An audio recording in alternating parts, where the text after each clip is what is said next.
Welcome to my second Torment of Numenera stream in English. I almost forgot to speak English because that's not the normal way I do it. Halloin! Guten Tag da draußen. This should be all the German you can get. Hi there, cute without E. How are you? How's your head? Have you got a chance to rest? Oh, no. Hey, Heldrick! Nice Stein. So you're the two, or at least the first two, that are going to help me making decisions in Torment of Numenera. Because that's how we do it here. You decide, as I've played this game before. And there's only one decision I want to make myself, and I've already made it, kind of. I want to travel with Aligern instead of Steristi. And with other NPCs I haven't traveled. So I will choose the NPCs, but you will choose anything else that you want to. Is it? But I think that's just the music, isn't it? Thanks for the heads up, but let's see how it is when I start the game, because the menu really is always kind of loud. It's...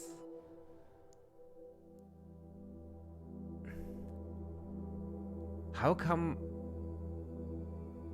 the time played is 1 minute apart, but it's 12:85 p.m. here and 6:02 p.m. there?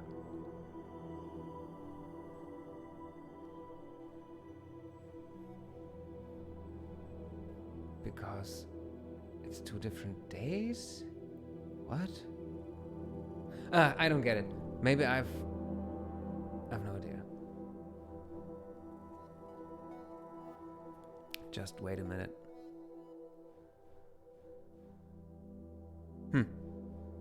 I don't know. Just load this save game. I'm fine, thank you. This is it reminds me of first class, I think, school. Oh no, I think third class. We studied English in third class, and we started the lesson always with "How are you?" and asking on our neighbor next to us and saying, "How are you?" And the answer was always, "I'm fine, thank you." "And how are you?" "I'm fine, thank you." "And how are you?"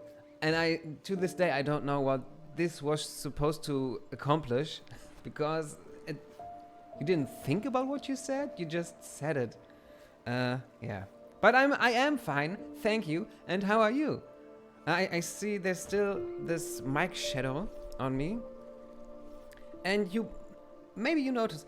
First off, the sound, is it okay now? The difference between my voice and the game's voice? Just... The memories, they are haunting me. So yeah, before I forget that, make myself smaller. Wonder what's It's still a little loud. Okay, then I will change that. Maybe this much.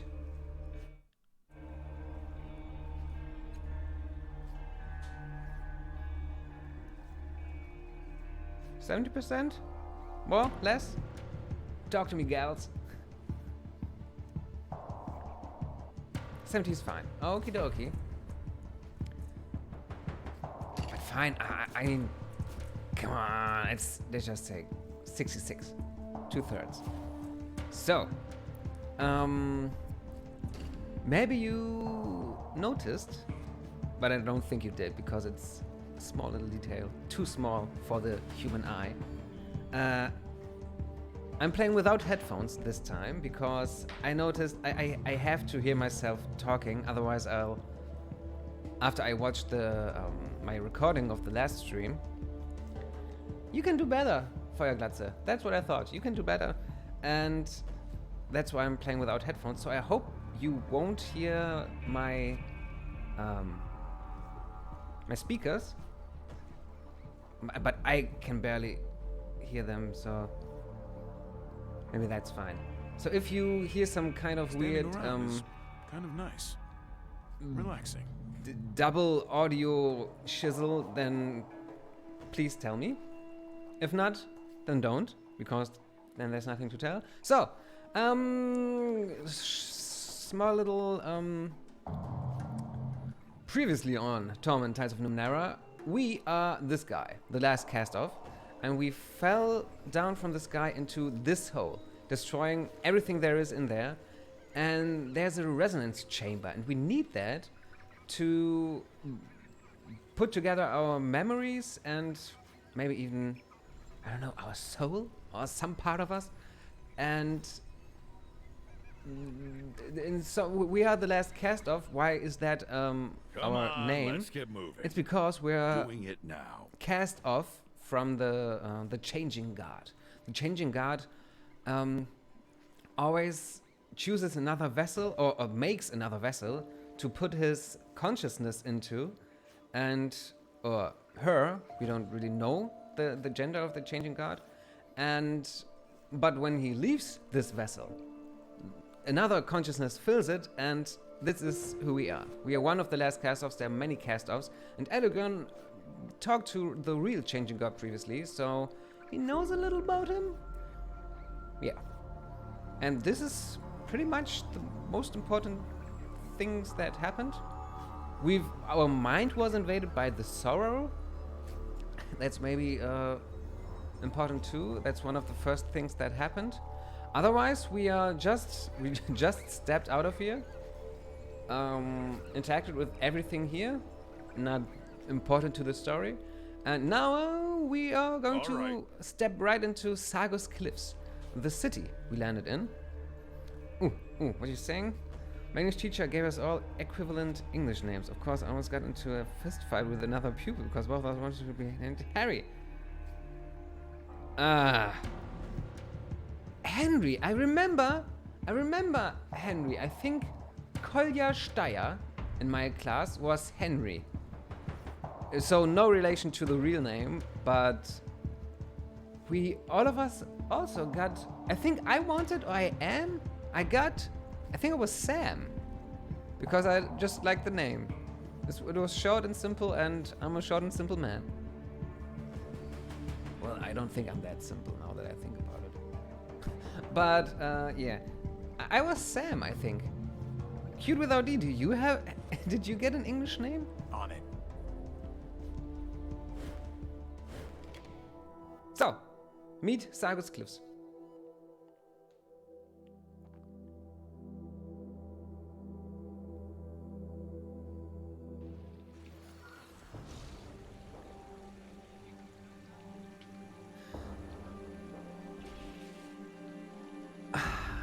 Yeah, I forgot to read that out, but no, that's no problem. Okay, so this is our city. On my way. Or this city. And twin creatures of a type you've never seen flank a central orb, their cultural significance lost on you. Yeah. Very much lost. What's he talking about? Behold, 3 ancient spirits await you in the dark. One will laugh, one... Well... he's a seer. You're gonna put some shins in the bucket or stand the gawking. What bucket? Just making it up as I go, pal. No worries, it's all in fun. I'm ready. Okay. So, he is a fraud. I arrived last night from Harif. How are you new to Sargus as well? Okay. He looks like an Endorian from Star Trek. You know, blue skin. Who's that? Otero.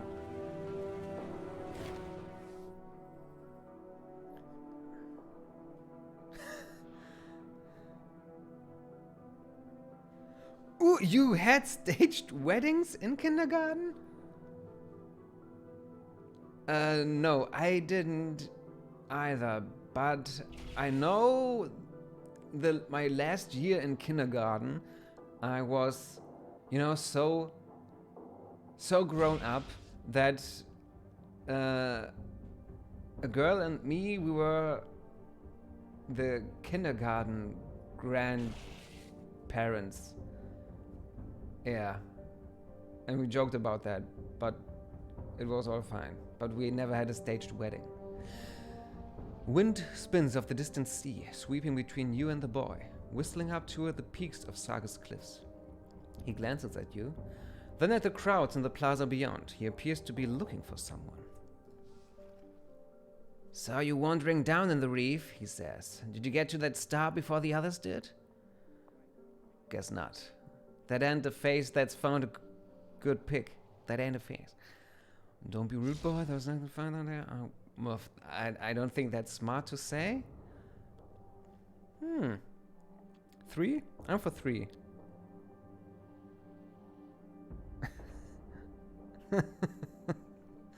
Baby born. This...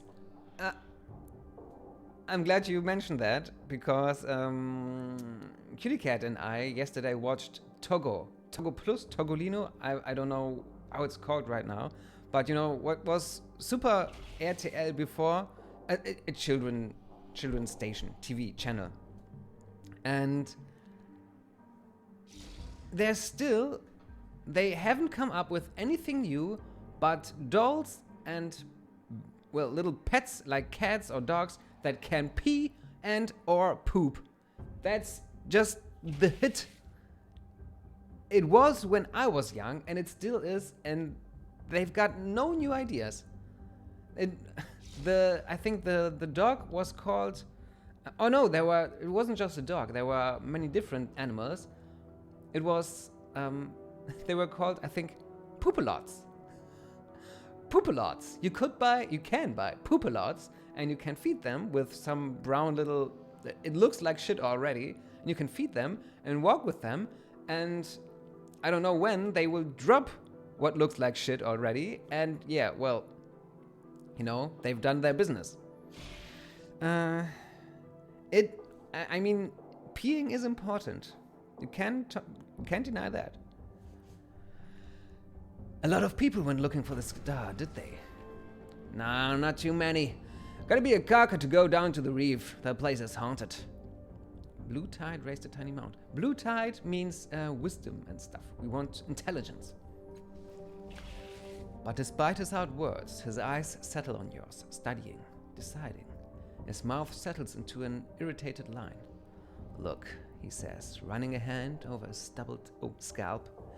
You hide it well, but I can't tell you new here. I ain't trying to offend you, but I don't like leaving folk new to Sargus on their own. If you have questions about the city or Circus Minor in particular, I'll answer them, free of charge. Of course, it looks like you already have a guide, he says, straight-faced to Aligern. Although you might be better at listening to someone with taste, or anyone else who doesn't think living in the underbelly is a good idea. A little extra advice never hurt anyone, Aligern says placidly. And not everyone likes sleeping under the stars. And yeah, his voice is that deep, so I'm doing my best. Or fresh air, the boy replies, grinning, or self-respect. Aligern rolls his eyes, but subsides, smiling. Anyway, Otero says, what do you want to know? Kids these days. Changing God. If you aren't sure about the gender of a person or an entity, you can just... That's totally true. But I know the gender of the changing god, so I think I gave it away already. So he has one. Yeah, like I said, he has one. But in the game, we don't know it already.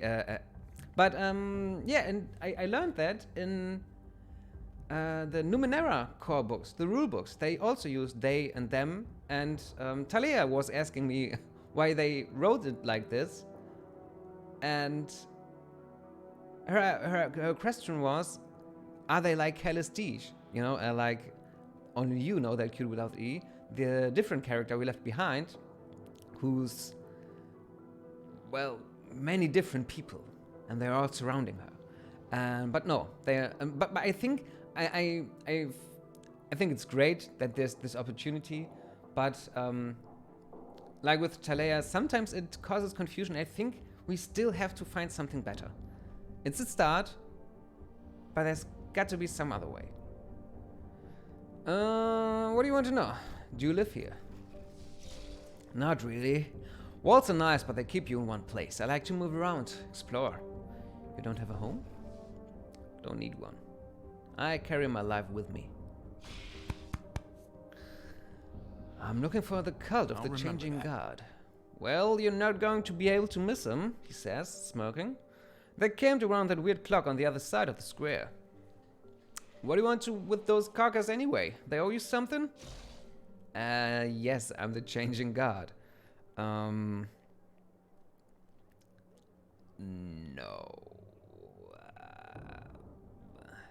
What do you think?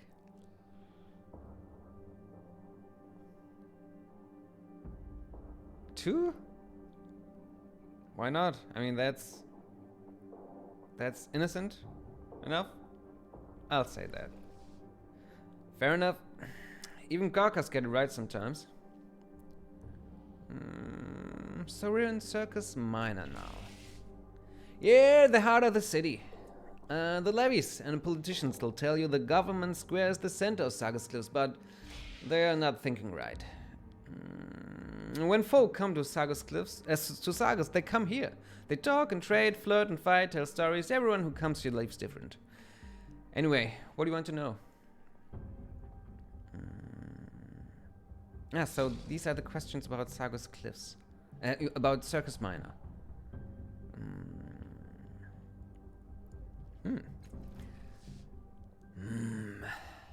Prata, that's a bug lady in the market, is pretty good with machines. Might ask her for advice. Otherwise, you'll want to visit the foreman in the underbelly.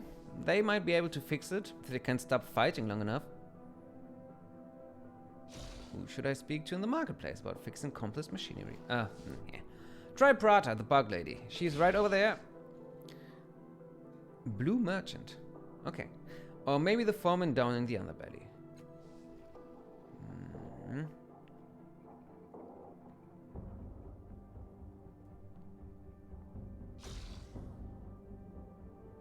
Yeah, that's my experience as well, Q without E.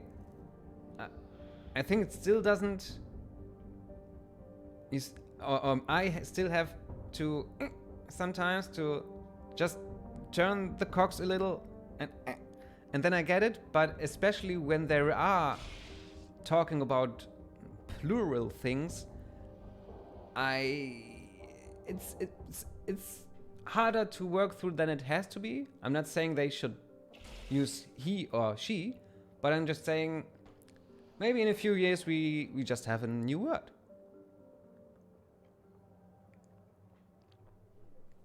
What's happening on that stage? We mean this stage here, that we haven't explored yet. An execution. It'll be going on for a few days yet. All those folks think they learn great truths from the nightmares of a dying man. It's not worth my time, but it might be worth yours if you haven't seen one before. What was that? Execution. It'll take a few days before the fella's dead. What are you doing here anyway? Just got back from a scrounge. I'm here trading salvo for supplies before I set out again. Enjoying the sights, you know? But we can't help but notice that he doesn't seem to be enjoying himself. He looks downright unhappy, guilty even. Who are you looking for?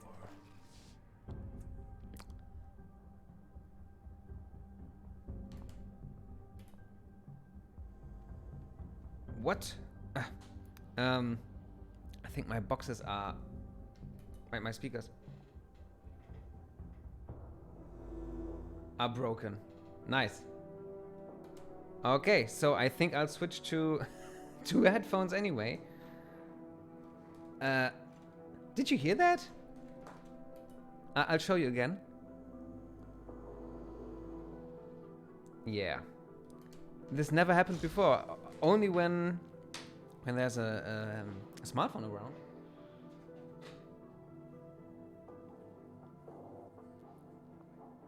Great. Alright. I'll try my best. I think the game looks and sounds gorgeous. Me too. Yeah, I sometimes think, for me personally, Numenera in itself, or how the books are stylized, or styled, or the style of the books, sometimes to me is a little too bright and colorful, but it fits, I think, to science fantasy. And so I'm still happy when I see them, the nice little pictures. And yeah, but I think this game has it a little toned down a little more, and it's not as much in your face with the colors as the core books are. Yeah, but I think so too, and I love this game.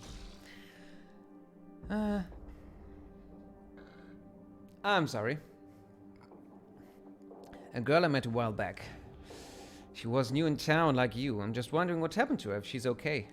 Anyway, you have any other questions? A girl. Ah, I think I know who's talking about. I want to ask about something else. Sure, I'm not going anywhere. Yet, anyway. Where's the Order of Truth? Making a note. In Government Square. From here, follow the path around to the left and look for the stairs going up. What can you tell me about the city? Depends what you want to know. I spend most of my time in Circus Minor, but there's other districts too. Government Square, Cliff's Edge, the Underbelly, and Caravanserai. There's also the Reef of Fallen Worlds, but you've already been down there. Tell me about the Reef. Only carcass, slavers, bullies, and diggers desperate for scrounge go there. And you, of course. He stares past you down the winding steps. Besides, folks thinks it's haunted by ghosts from the previous worlds, and I've seen enough down there to agree with them. But you don't need me telling you what it's like. You're lucky you didn't get robbed on your way back, or worse. He eyes you expectantly.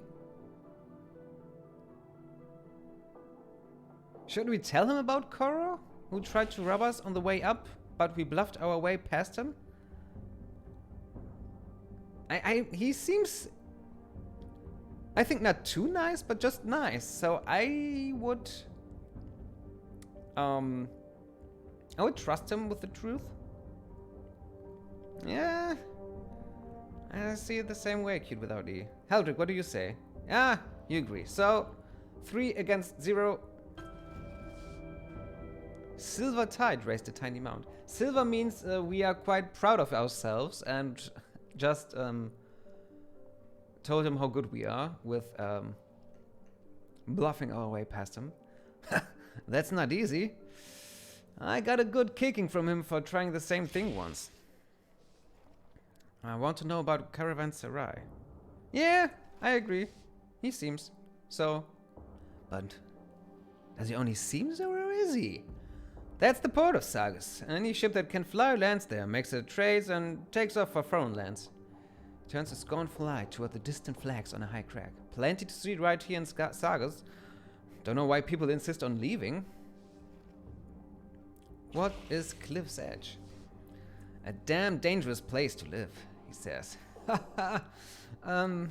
Folks build their houses out on the ledge, over the sea, and everyone gets upset when one of them falls. I hear it's been getting worse lately. Watch your feet up there. Can you tell me about the Underbelly? Imagine an underground place where the city sends everyone they don't like. Cannibal cultists, mutants, carcass and thugs. Now at the stink like burning metal and cooking meat, that's the Underbelly. It ain't that bad. It ain't that bad, kid. It has a good side. Yeah? If you ever find it, go ahead and let me know. You mentioned Government Square. I did. Bet you can guess what's up there. Yeah, and we're only getting started, Heldrick. We're just getting started. What's in Government Square? Really? You want me to lay this out? Fine. The government. The government is in Government Square. And the Order of Truth. But they're just as fancy as government folks. Sorry, I forgot. What's in lore is... are you doubting there's lore, or do you just don't are you confused about what lore means? If it's the second, lore is backstory. I think backstory way in the past. That's how I would describe it. Like the Silmarillion to Lord of the Rings. That's lore.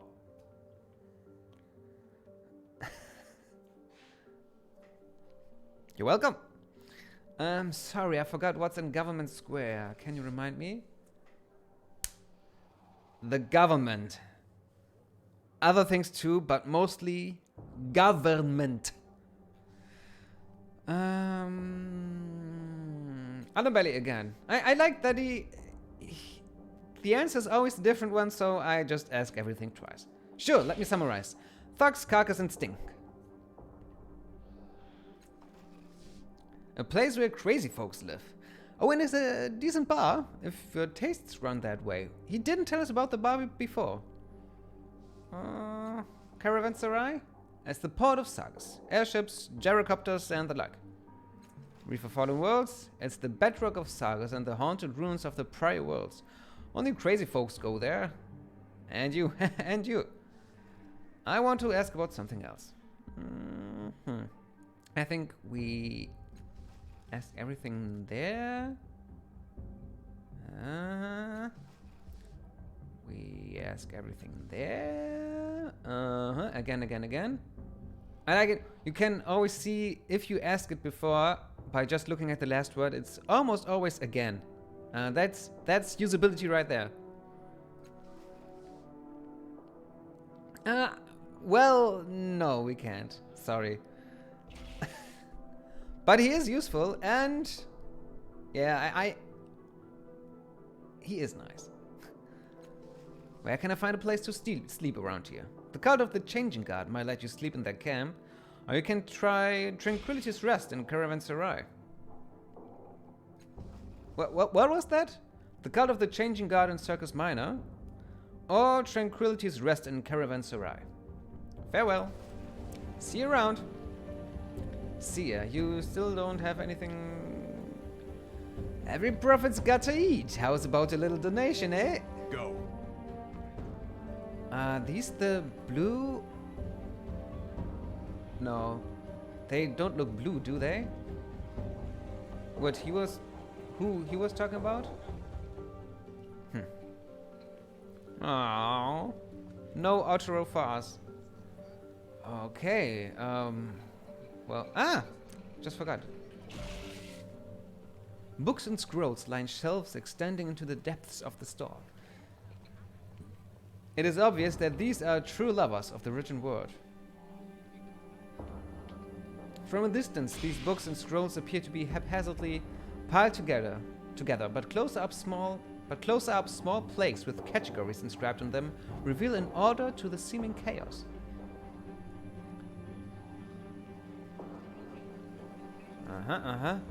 I have to tell you, even though I know what's in Circus Minor, I'm still overwhelmed by the choices, and I don't know. Do I go this way, or down there?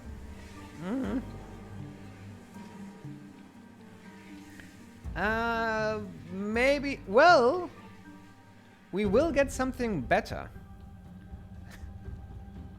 I can tell you that. And I think Q without E, I think you will like it very, very much, but it's far in the future. Better? Yeah, even better than an otter. Is otter? Otter sounds utter ridiculous in English, but I think that's might even be the right word. So let's talk to Steristi. Nearly every inch of this merchant's body is covered in tightly wound ropes and furs. A hood obscures its head, and a mask conceals its face. It caresses a cracked, ancient scroll with dark fingers. It notices you and gently taps its similarly dressed companion on the shoulder, leaving a smudge of fibrous ink. Falinda recognizes the thief at once, the creature says, crossing its swaddled arms. Perhaps he imagined that by speaking with Steristi he would even evade Falinda's notice. Unfortunately for him, nothing ever did. Watch Steristi work. The merchant's spread-fingered hands glide over a faded parchment with the faint sounds of quills scratching. Vibrant letters in an unfamiliar tongue appear in their wake. Ooh, watch him some more. Or it. The merchant again passes a hand over the page, and you hear the scrape of quill on paper. Dark letters emerge from the shadow of that hand. as if pulled from beneath the page. Well, what's happening there? Oh, nothing more. It's always the same. Okay. Why is your partner narrating me? Nirla. Steristi either ignores you or does not hear you. Why don't you talk? Yes, the merchant is not there anymore. Okay. AFK. I know, I want you. That might be a sound that to include in my store items. I'm cute without E. You don't know it yet, but I will tell you. The last stream was full of these little gimmicks, but you can, if you want, blast sounds into my ears and into yours by...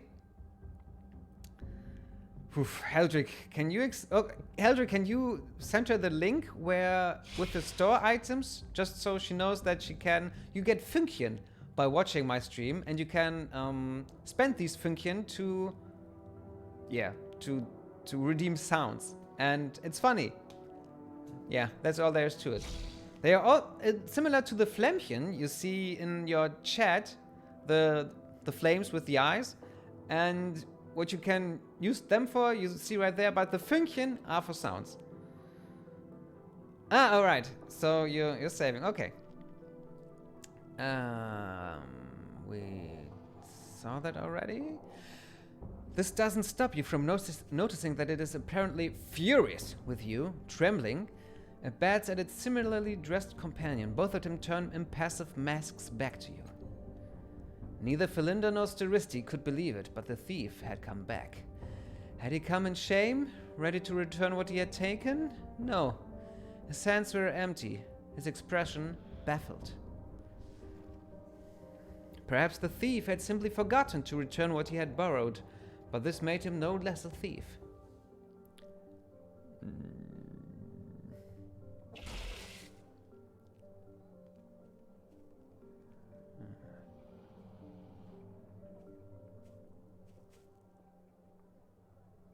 Are you narrating me? The thief said, trying to distract Falinda from the matter at hand. But the merchant would not be distracted. 10 years ago, this thief had borrowed a book. Falinda wondered if the scoundrel was possibly unfamiliar with the definition of the word. It did not mean taking a thing and keeping it after all. Steristi pointedly returns to work, ignoring you both. Falinda sighs, massaging its temples with gloved hands. But in the end, Falinda took a deep, deep breath and asked the thief to simply return the sealed and long overdue book with the 5-colored sigil on its cover. How can you possibly remember who borrowed a book from you 10 years ago? Yeah, she's quite interesting. I agree. The cunning thief sat, hoping to arouse doubt in Falinda's mind, but the hope was a foolish one. Falinda was memory, in the same way that the thief was fatty tissue, fluids, and chunks of calcium. Falinda was out of patience. Was the thief going to return the book or not?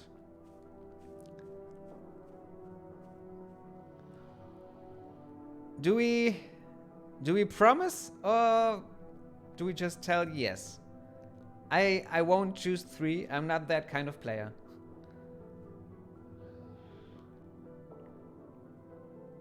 Whoa, Eldrick, I see why that's annoying, but I also see why that's hilariously entertaining.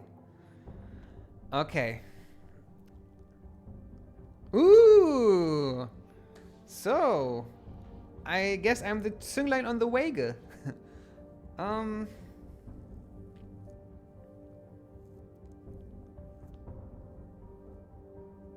Well, we are Stealthy Jack. Don't forget that, cute without E. And is Stealthy Jack the kind of guy who promises? Who gives promises? Makes promises? Leave the premises? No. But I mean, alright. Oh shit, you're right. Okay. I mean, Stealthy Jack would say, I have no time for this, but I guess we're not that Jacky as Stealthy Jack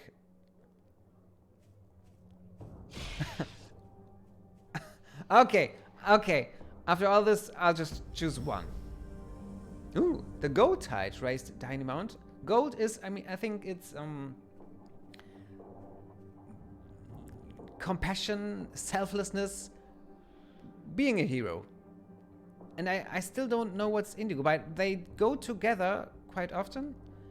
I think indigo is just being a nice guy. I don't know, but it's not really important right now. The thief declared, and Falinda was satisfied, temporarily. And with that, the merchant returns to its work as well. Why do you narrate everything I say? The thief said, but Falinda knew from long experience that there was no explaining it. The merchant kneels before a bookshelf and jams book after book into the remaining space. This frustrated Falinda. After all, the two merchants were creatures of words, bound in metal and cloth. But whenever Falinda tried to bend these same words into explanations and answers, they crumbled and fell apart. They could not fold themselves around the truth. The merchant slams the final book into place, and so Falinda said nothing. Hey, come on! Why won't you tell me everything you say? The thief pleaded. He still did not understand that Falinda wasn't speaking. That, what the thief was hearing, was the passage of time. Ooh. Making a note. Falinda is a very cool character. Yeah, she is. Yeah, she certainly is. The seer, nothing new with you? Okay. Of course. We're just gawking. Armors of wildly different materials are arrayed neatly within the stall. Okay, arms merchant. Show me your armor. The sign over the stall says The Arming Room. Buy, sell, trade. Under the awning, a skinny man with stooped shoulders and a concave chest. Concave is... is cleaning a filth-caked weapon of some kind. He salutes you with a greasy hand. Done in a moment. Have a look around. If you need anything, let me know. What can you tell me about Sargus Cliffs? Good place for the arms trade. Not much call for weapons in the city proper, it's true. The levies keep things quiet. I get most of my business from mercenary companies. The Endless Battle draws them by the dozen. The Endless Battle, if you've played Planescape Torment, it's... And I like that they take... I think... How is it called in Planescape? The big guy... What, you mean right on the right side? We will get to him next. Or it. Well, in the Planescape universe, there's also some kind of endless battle. Between Batezu and Tanari, and it's great. And I like that they take it into this game too. Explorers too. Plenty of carcass save up their shins and kint themselves out. All fancy like. Then they wander down the reef or into the bloom and never come back. Tell me again what you know about Sargus Cliffs. Like I said, it's a good place for my trade. Plenty of mercenaries and explorers passing through. Last chance they'll have to get themselves out, so most of them stop by here. Show me what you have for sale. Alrighty. What can we sell? We don't need our medium. This is the Jack armor, isn't it? Yeah, Jack. I don't think we need the... we keep our armors. Well-crafted suit. We don't need that one. One armor, one resistance. No. This suit of thin hide and crude synthetic tendons is far lighter than it should be. Oh yeah, we sell that. 10 shins. Nice. Weapons. But we do have weapons. Very large fellow. Oh, up. Okay. Then we get to this one. Next. 3 physical damage. Light melee weapon. Melee. Yeah, I think. Plus 4 damage. Oh, the broadsword. But, I mean, we barely have 83 shins, and we are Stealthy Jack. And Stealthy Jack talks with people. He doesn't kick them. He's a... we sucker punch them, but we also deceive our way past them. Which aquatic animal is the best merchant? The shellfish. I also hear it's quite self-centered, isn't it? Of course. We kick them sometimes. Yeah, sometimes. Alright. This big guy, right? It's the Genocide. This burly, armor-clad figure stands almost motionless as you approach. He regards you silently through a singular eye. The studs on his arms and the blades on his shoulders are stained and pitted with age. When he speaks, his voice is muffled and artificial, a hollow grumble that emanates from the entirety of the helmet. I am the Genocide. It's the Genocide, yes it is. Muffled, artificial, hollow grumble? Okay. Oh! You don't have to pay for that, but... What a lovely name. Just... Excuse me for a second. For characters like this, I'll do it for free. I am the Genocide. If you ask, I must answer. Pass on then and exchange no words. Did you hear that? Does it work? Do I sound like the Genocide? Great. I'll not read out our lines, because otherwise we are the Genocide right now, so yeah.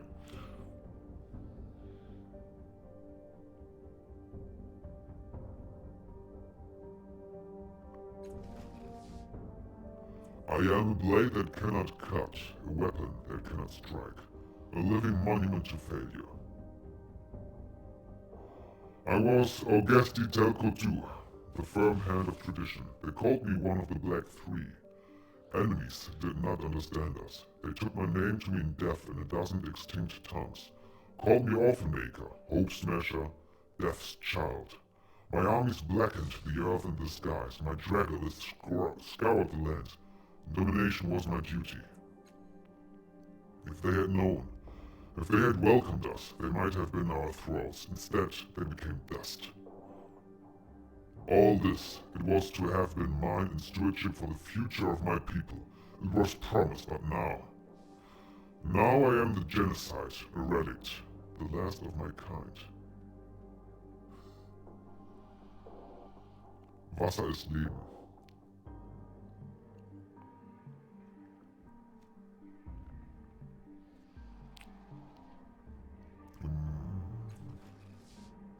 My people, great warriors, we owned this land, we served the Underspine and it served us. We saw truth and victory.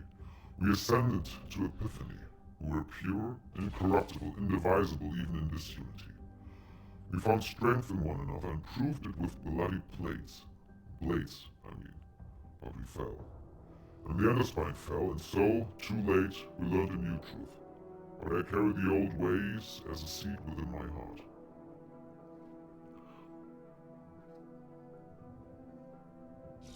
Underspine?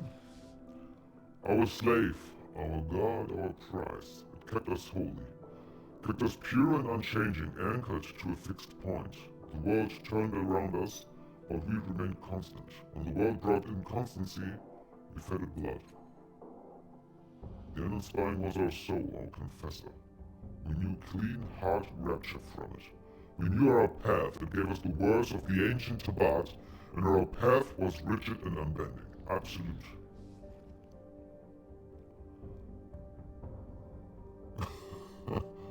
Ooh, snap.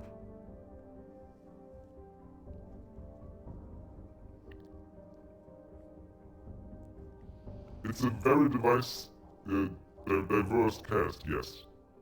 Not as deep and detailed, but we have fun talking to everyone. I like this option. I like this option, number 4, but I think we will save that for later. So I'll just talk everything out of him, And later we will taunt him a little. Back to the end boss. Oh! Eldrick, do you agree? Should we take the fourth option? No, if you want, we will start with that.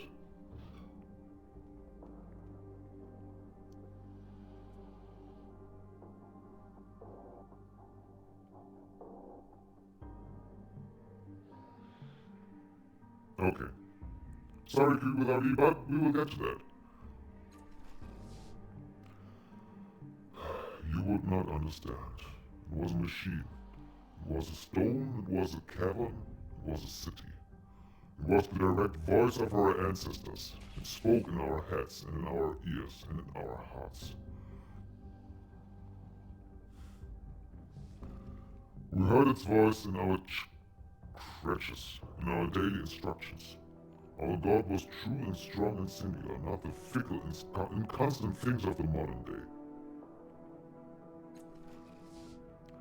We had no questions about our duty, about our goals, only the particulars. We erased doubts in the purity of utter certainty. Questions raised are questions answered, or they are heresy. No need for self-agony. The necessity of introspection was transmuted into optimization of our paths, into fashioning ourselves into the pinnacle of our achievement. Clear definition in life creates truth, not this pitiful shadow. So they killed him? Sabotage, or failure. One of those under my command told me that it had whispered defeat into his ears, as if it had sickened, lost sight of the true path.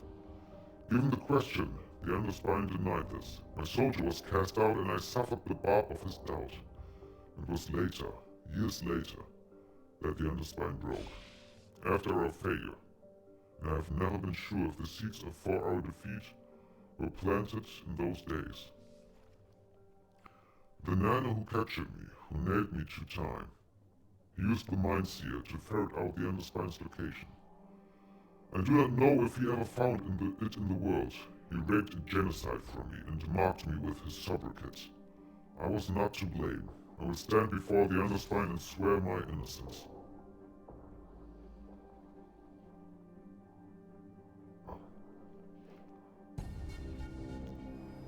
Boom, bitch! I do not bend now. I have been driven down, but I do not bend. I live, and those stood against me are dead. Do you have more questions, or do you release me?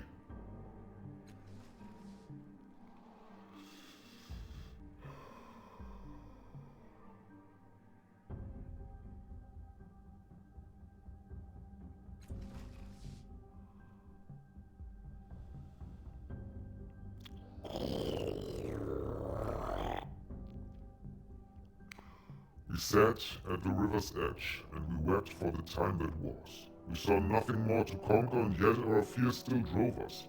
We had conquered the land, purged its impurities, made it ours. Still, we wanted more. When we heard that humans had come to carve a home, we rejoiced to have a new foe, a new test of our truth. We rode against them. We drove them to the forge of the night sky, to the valley of Mra Jolios, to the dangers of the Black Riage. But those who built atop these ruins, they thwarted us, time and again. And so we brought our constructs and our deadliest warriors to the bay outside the city. We laid a mighty siege. We entered the human settlement, we fought past barricades and traps. Some of our constructs are still there, silent and dead. But when we thought we had achieved our greatest victory, a powerful nano saved them. And Q without E maybe can puzzle together which of the memories in when we started the game fits to his story.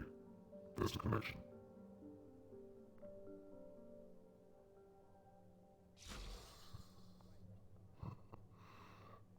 I'll continue. With his magics, he called upon the strength of the ancients and captured us.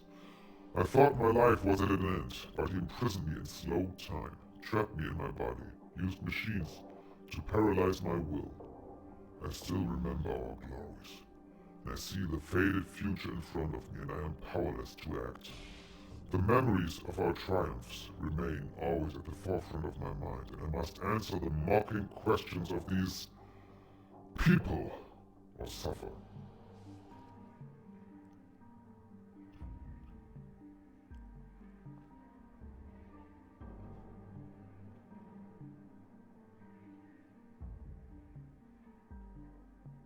What do you mean, Heldrick?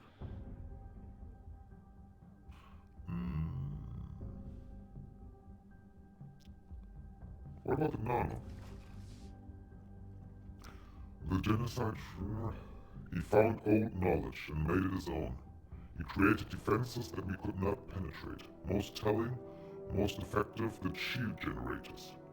He created 3 barriers around the heart of the city, and the last unmoored the city in time. When our constructs touched it, they flashed to stasis. We could not reach the city, but the city could reach us.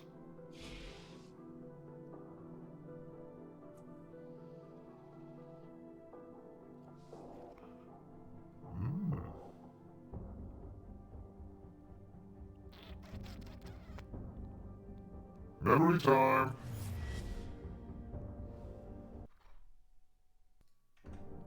It's a patchy memory, coming in still images and moments. The relentless beat of the war machines as they approached the city, the reavers and the sky on their dirigibles. You remember fighting them on the parapet. You remember fleeing into the safety of the city. You recall making a way to the shield generators, cutting off the Tybir supply lines. And then the memory fades. The genocide watches you silently.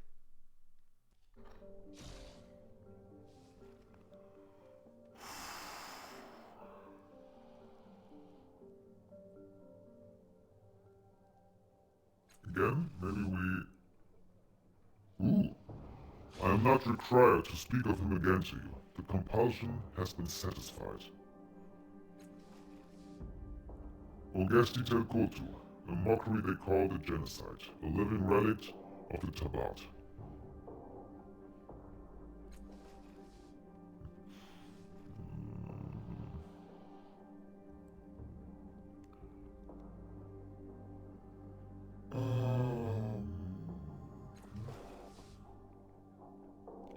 Others have claimed this. I do not know if they say this to torment me. Kitty cat, meow meow. But if our enemy was a god, even if he was once but a man, then to stand against him is to spit in the face of the divine. The Tybir were a holy people. Humans do not believe it, but our rights were as sacred to us as they were profane to your kind. We accepted the will of the ineffable. Any who still live may yet find the mantle of godhood. To be divine is to be beyond the rule of mortal ethics. Those who would be gods must cast aside these concerns, if they are to turn against the old teachings.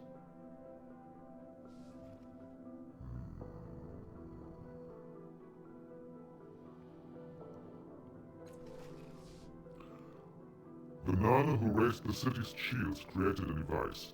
He called it the Mind Seer. With it, he violated my mind, my memories, and everything that was at the core of my being. In a fit of vengeance, he tore truth from me. He made me betray my people. He rewrote my mind. He gave me perfect clarity into the past and gelded my ability to shape the future. Gelded? I don't know. The Tybir never sought revenge against foes who were mightier than we. We devised stratagems to defeat them. We tested ourselves. We did not punish or hate. Punishment was purification. This, though, is torture. The worst of the city's refuse can mock me now. They can ridicule and jape, and I am powerless to strike them before their impudence. And now they do not even do that. I've become a fixture, an irrelevance, a non-entity. I am the slave to peacemakers. I must endure their presence and feel their corruption sink into me daily. Some foreign part of me desires it. But I remember that I will triumph over them. Eventually, they will die, and I will not.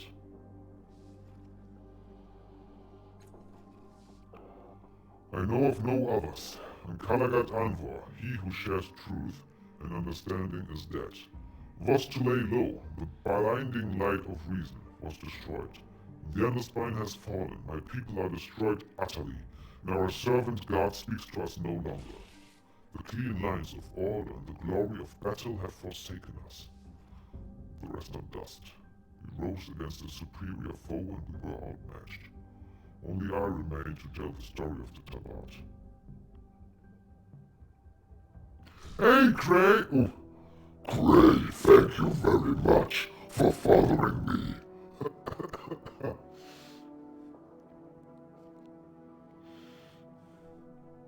But if you want to be back and just enjoy this show without joining the chat, just do it.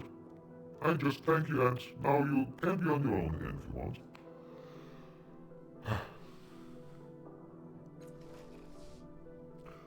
I told you their effect. They unmoored the city in time.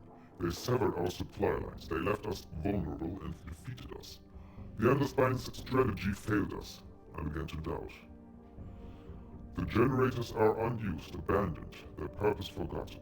Though the people of the city still swear by our name, and our terrors are fresh in their nightmares, despite the passage of our centuries, they have forgotten the means of their salvation. This one beside me no longer functions, this one. But one of the others is buried in the ground not far from here, and has not yet failed. It powers the clock around which those ridiculous fools prance. They unload the city, most have broken, one powers the nearby clock. I think we got everything out of him. That's a good question. For honor, for truth, for the one way. Because it was our duty. We were born to the blade, so it was written. So we chose. Free will is a curse unless given to a greater purpose. Our purpose was given to us by the Underspine. Given to the Underspine by our ancestors, who founded and crystallized our essence forever. What was that?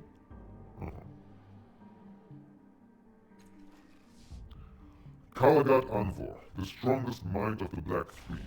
None could stand before him when he bent his mind to their unraveling. Intricate, careful, overwhelming. Postulator Low, a methodical planner, collector of curiosities, the toolsmith and construct waker. It was he who brought the ancient machines to life, and I, the knife, the strategist. The blade in their hands, we three were unstoppable. Until Sardis cliffs. Until then. Until the corruption of defeat. Okay. I think there's nothing more to this genocide guy, but I can tell you there will be more. Phew. I have no more questions. Farewell. No, I wish you no good tidings. I imagine my regular voice is not as cool as this end boss. Thank you. I had a great time as well.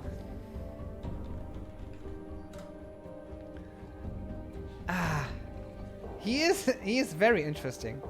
I think he's more than interesting. Okay.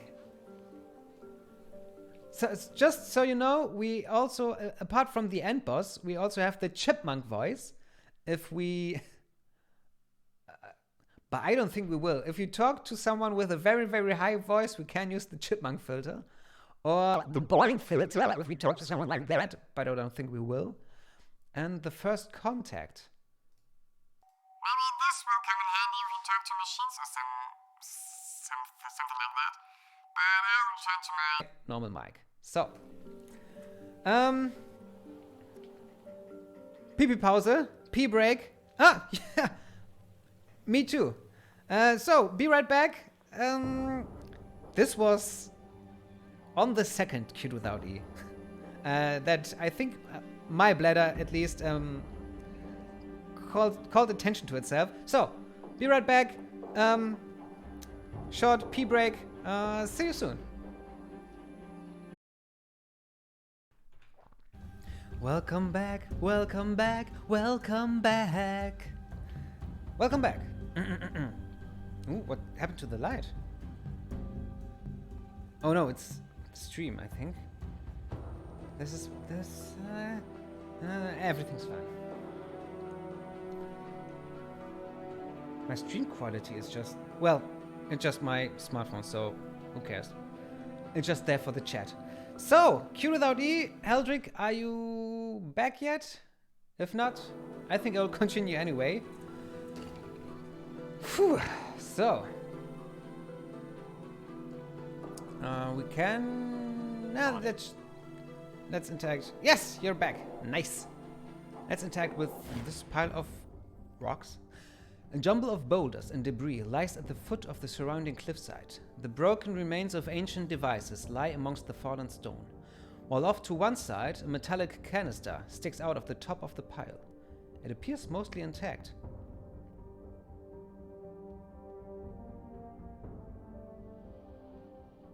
I have no idea what you meant by your first sentence, but it sounds almost like poetry to me.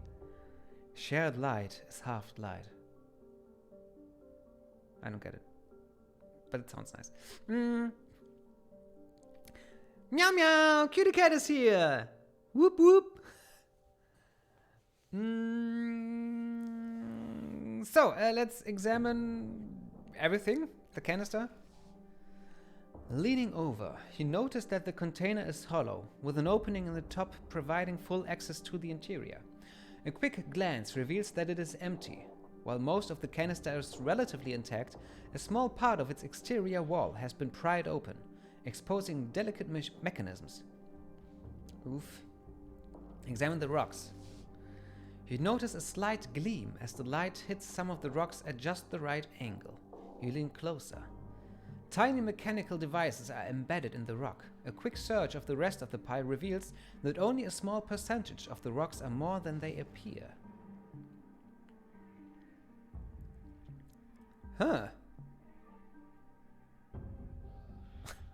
I don't know why well, should we put the Loot!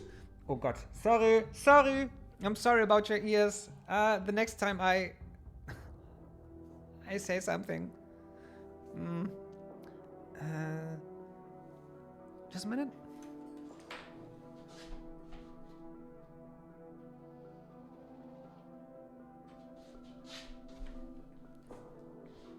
Yeah, sorry, cutie cat. Cutie. Ugh. There's so much cuteness in my channel. I get confused now. Cute. So, should we put the rocks into the canister? Or try the other stuff? I mean, before we smash something, there are enough. What do you think? I'll leave it to you. Scavenge? Okay. Oof. Smash this. Try putting the Dwayne Johnson in the canister. No. Okay. Okay. Q without E, what would you do? I guess 2.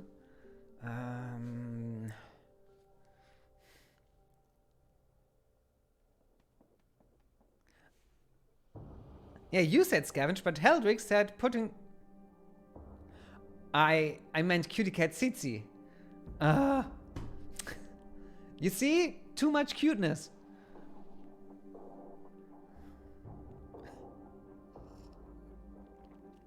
I also find isn't it a great coincidence that both of you chose cute in the name? I think it is. Okay. No, keep it. You are cute. You are the original cutie cat. I mean, cute was first, so scavenge. Ooh. But it's also a 55%. You could break that. Or 60%. How good are we here? 60%? 95%. But then he has got no might points left.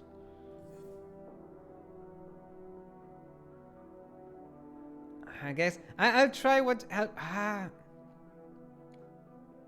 putting the rocks in the canister. Not that we break something.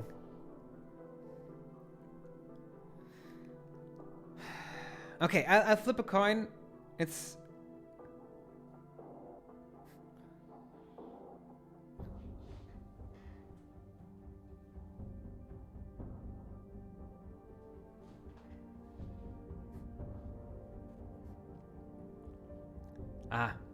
No, I wasn't happy about the lighting conditions. I'll flip a coin. If...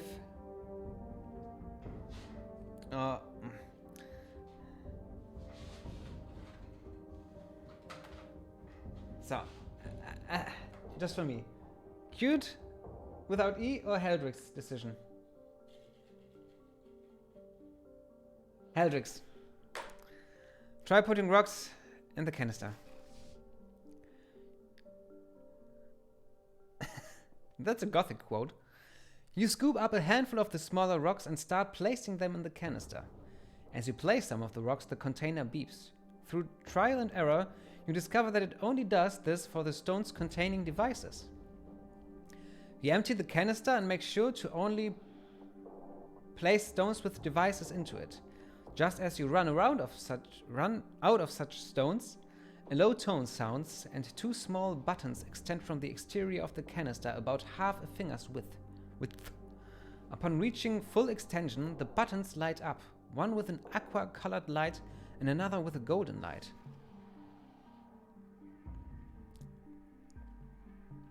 What?!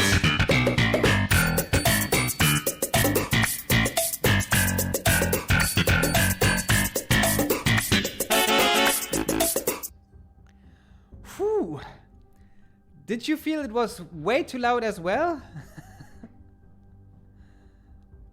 Or how was it for you?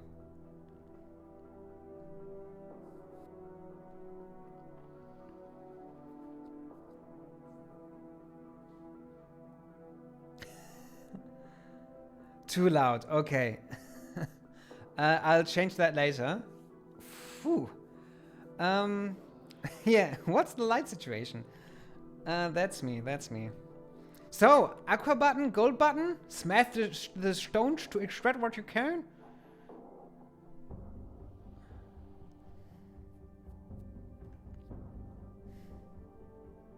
I don't know. It helps me. Cute without E would smash just everything.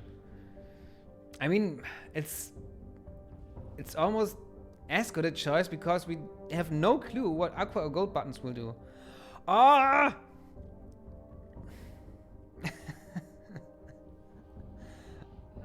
I'll smash. But we are not good with smashing, you see?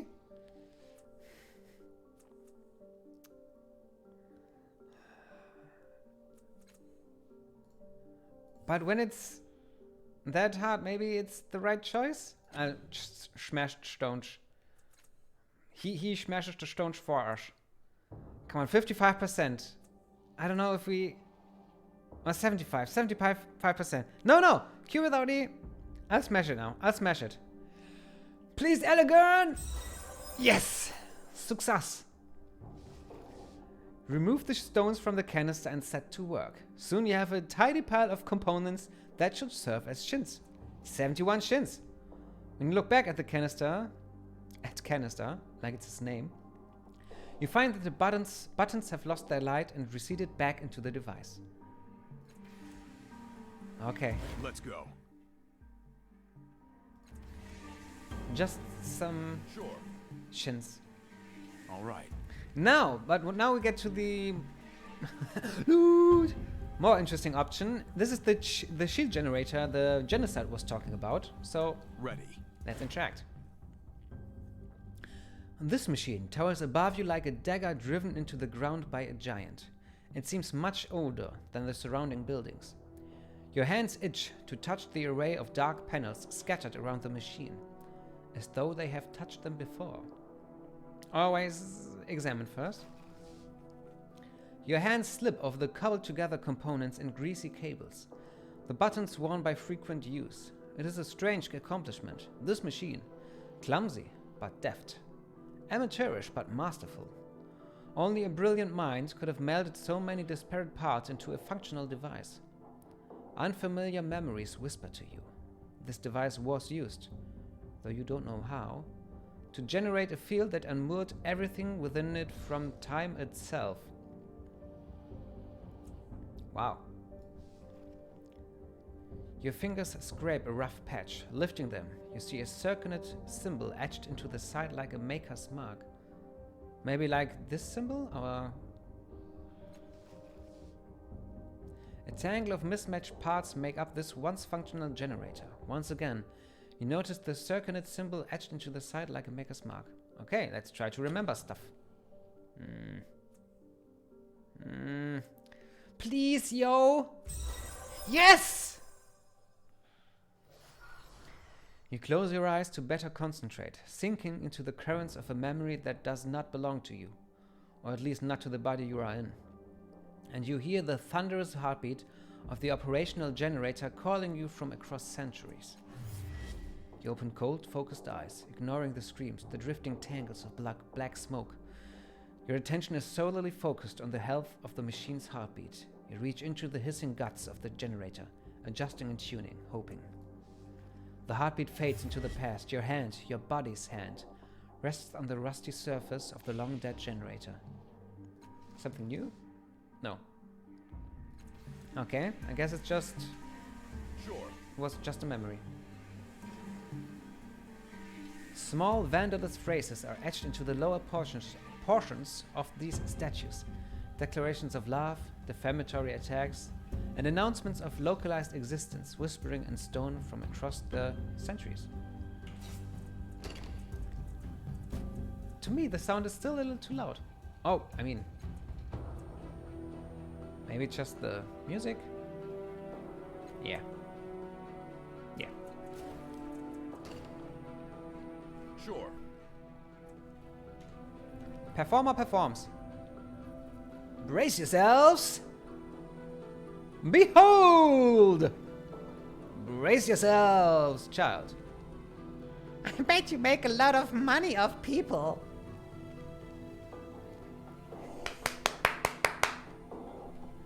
I'm going. Stupid git. Oh. Ooh. We will concern ourselves with the changing god cultists later. Doing it now. What? No. Who are you, Beleazar? This thin, fidgeting Aeon priest shoots furtive, sidelong glances at the creature in the nearby cage, while humming a nonchalant tune. When he sees that you're watching him, he flinches. Over the course of a few frantic breaths, shock becomes embarrassed anger, and he opens his mouth to shout at you. Then he spots Aligern at your side and sneers. Oh, look! You found someone to chase shadows with, Aligern. How much are you paying him to pretend your blather makes sense? Aligern raises his eyebrows at the spatter of wet dirt. It's nice to be famous. Not that you'd know, because I sure as hell don't know you. Typical Order of Truth acolyte here, treating tasty gossip as evidence. Doesn't matter if something's true, so long as it's interesting.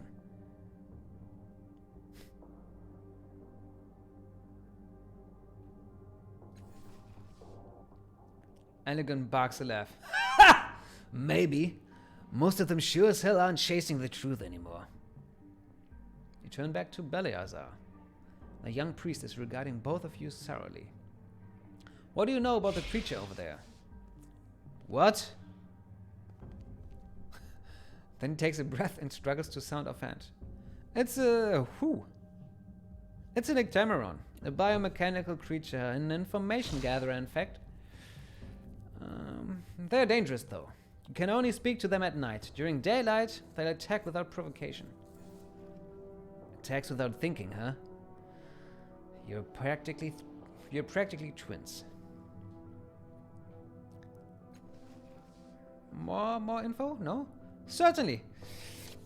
They gather information and display mindless hostility during the day. You can only reason with them at night. No one knows why. You're planning something, aren't you? Frowning at your words, Beleazar turns to regard you. Then he notices your tattoo and his eyes go wide. I've heard of people like you. What are you doing? No, never mind. You just asked me. I mean, I'm working on something dangerous, and it would be an honor if you could lend your assistance. Beleazar glances around the plaza as if looking for spies, then beckoning you to him. I have a device, he says in a hoarse whisper that can probably be heard from meters away. If someone can get close enough to affix it to the creature's cage, it will activate and teleport the Ectameron to the Reef of Fallen Worlds. And then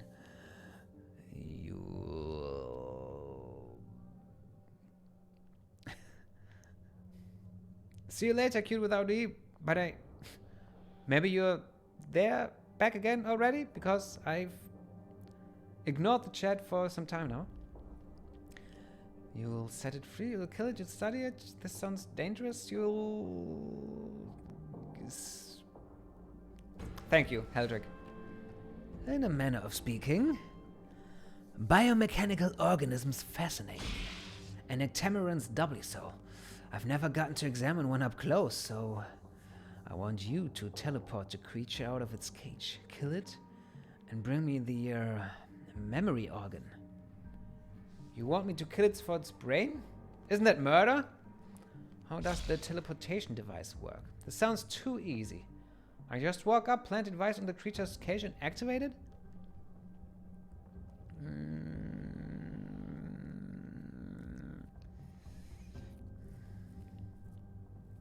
Isn't that murder?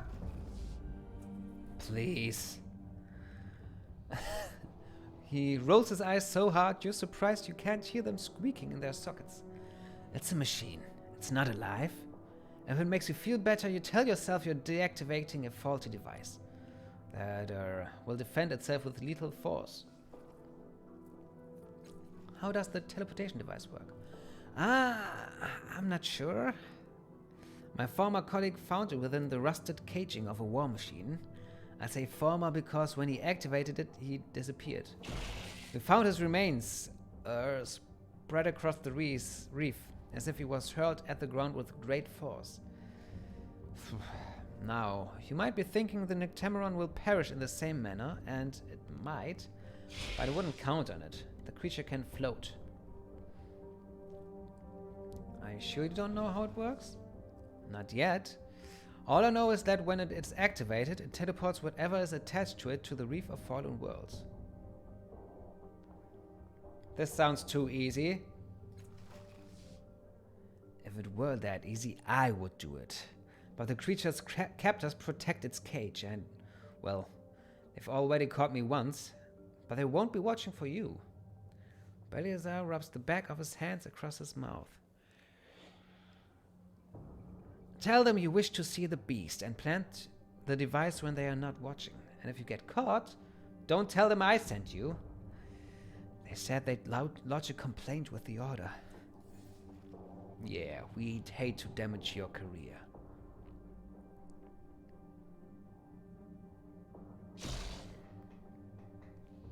So, I mean, do we want to help him steal the creature? Or do we want to do we want to help him? do we not want to help him and say it outright? Or will we say, give me the device, and maybe we can sell it or use it further down the line?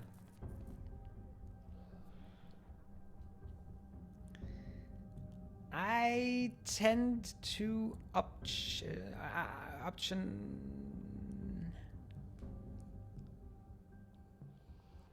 4 just to get the device.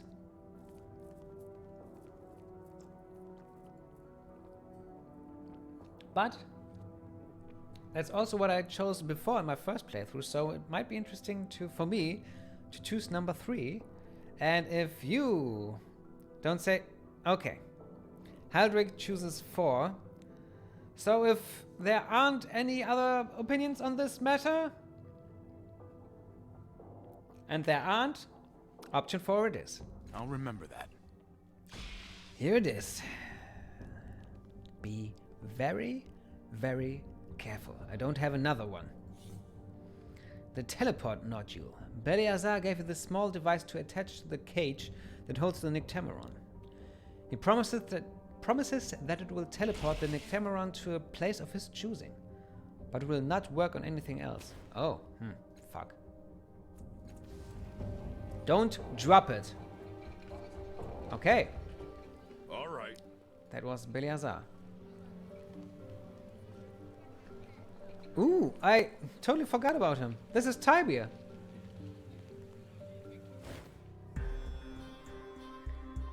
Ah, we should have gotten him before. Maybe he would have said something to the other people. Ah, no matter.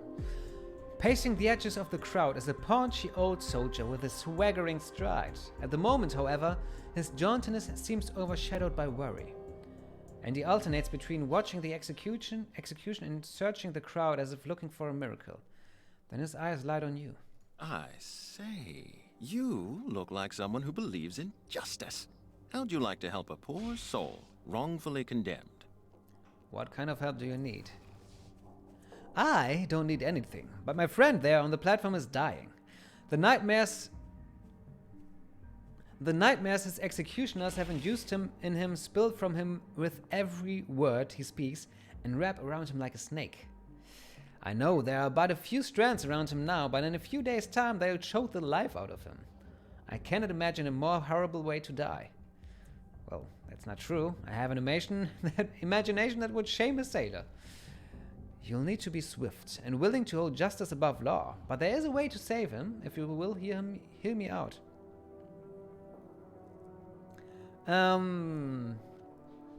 Yes, I think we can. Who are you?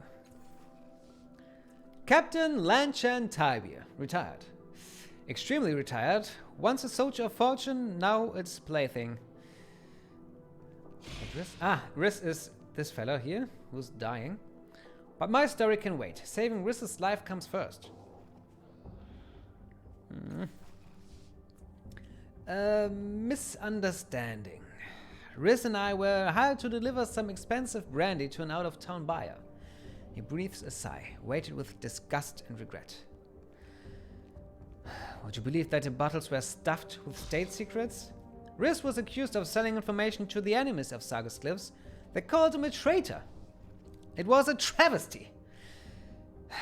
The poor lad had no idea what was in there. But you did, right? Well, there's a place for talking about what I know and what I don't. This isn't that place.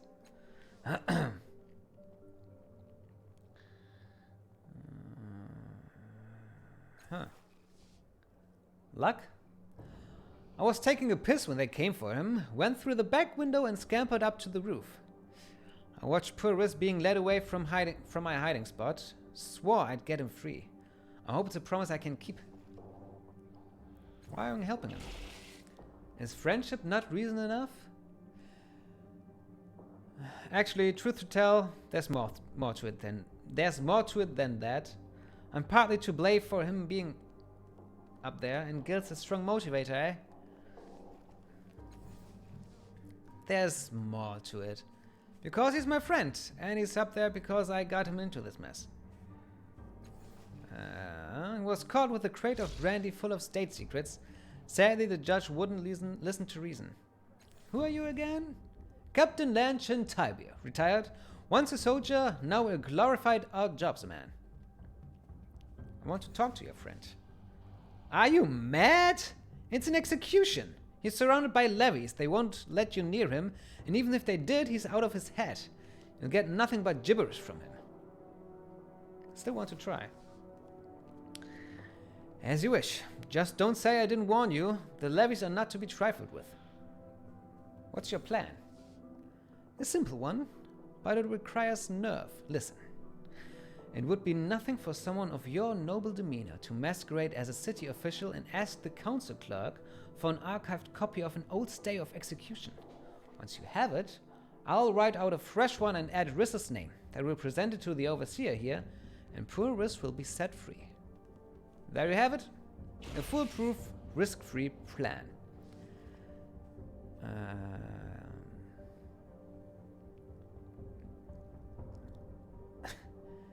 This sounds like an extremely risky plan.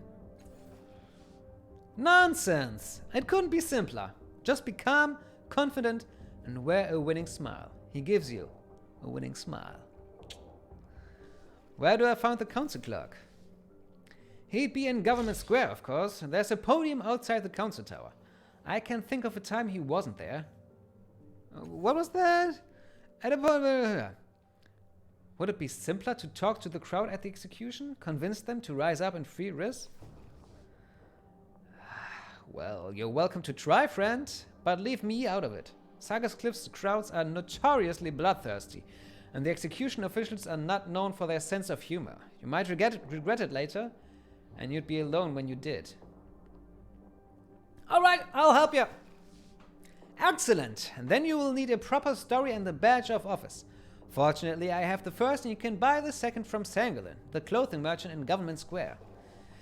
Once you have a badge of office, you will tell the council clerk you are from the Judicial Oversight Committee, looking into corruption in the commutation of capital sentences.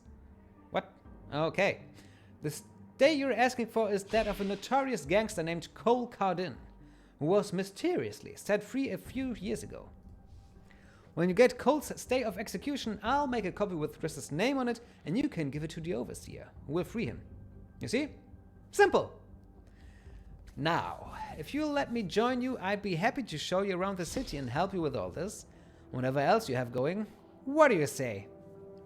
Of course! Thanks, I could use the help.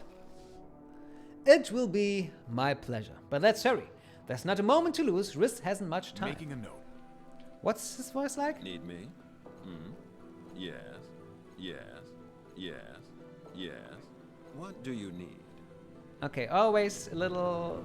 way too much sugar on top. What do you need? You've got it.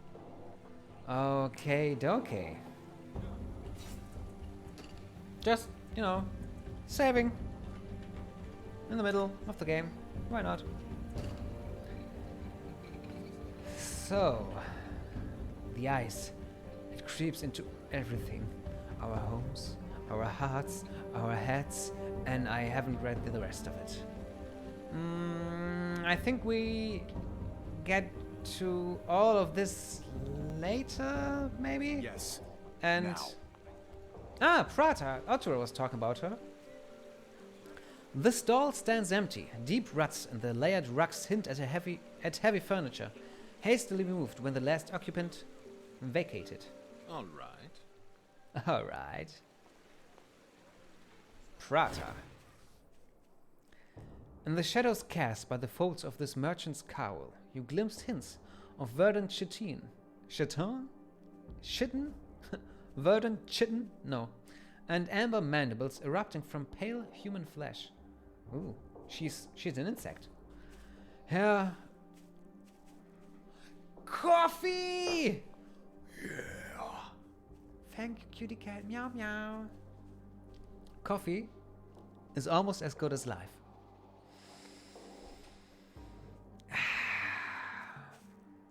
Too hot still. Oh, and is this too much light?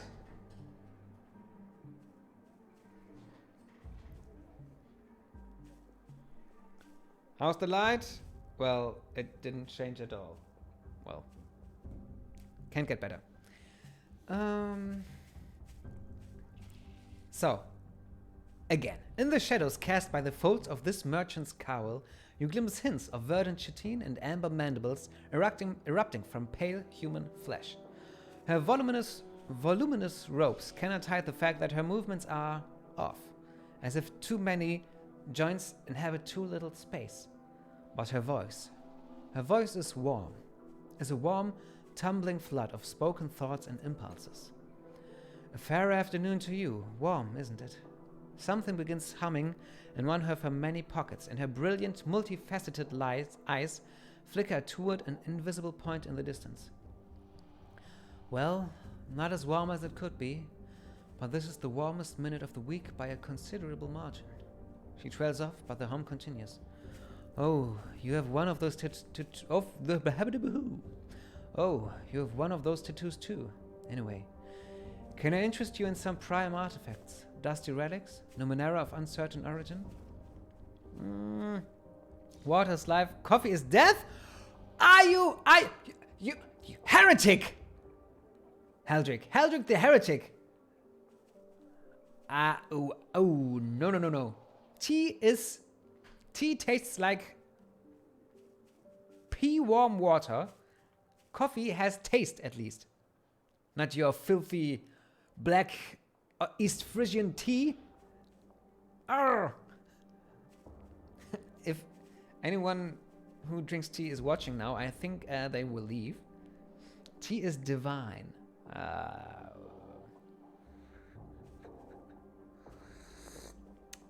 Still too hot. I've never visited this city before. Can you tell me about it? No. No. I'll do better than that. Tell me anything about this place that worries you, and I'll make it better. That's a guarantee. All of it. Take it from me, everything is worth seeing, even the boring bits. Take your time, talk to everyone you meet, and keep your eyes open. Not at all. I heard so many rumors about how the underbelly was ruled by vicious thugs, but when I went down there to make a trade, no one so much as glared at me. Of course, they were probably worried I was going to snip their heads off, but the underbelly is fascinating, and worth the risk. Most everywhere is. Do you? What? Do you what? Tybir says, leaning over to look at her shrouded hands. Snip heads off, I mean. You don't seem the type. I might be. I've never had to find out. He leans back out of snipping range with a fixed, polite smile. Now we should have got him as our companion just as soon as we could have. You see, this is why I love to play computer role-playing games in this style with the isometric point of view when they put a focus on story, because the characters seem so alive, like Tybir here now, who just went in and talked to her. Now, maybe he would have said something to Genocide, and we will never know. But that's not really that important, is it?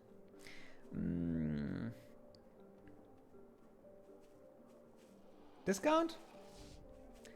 Well, she says, looking momentarily uncertain. It's like watching a lone cloud passing across the summer sky. You know what? I'll give you a discount on everything I carry. From now until the last star in the sky collapses. Or, one of us dies. Can't do a thing about that. Very unworried by dying. Okay, she's not normal. Well, she's the insect woman. Let's talk about something else. Absolutely. Something worse beneath her cloak, and she swats playfully at it.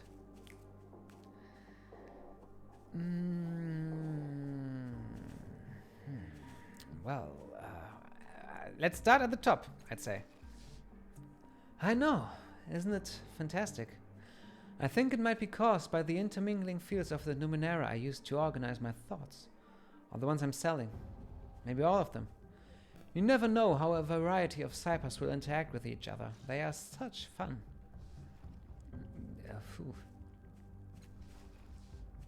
Intersection of Numenera energy fields? Something in the air? Who knows?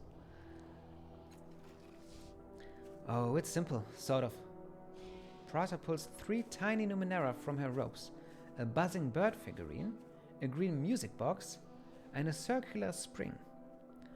I have too many thoughts. If I try to hold them all in one brain, I just stand and drool, you know. So each of these have a slightly different purpose.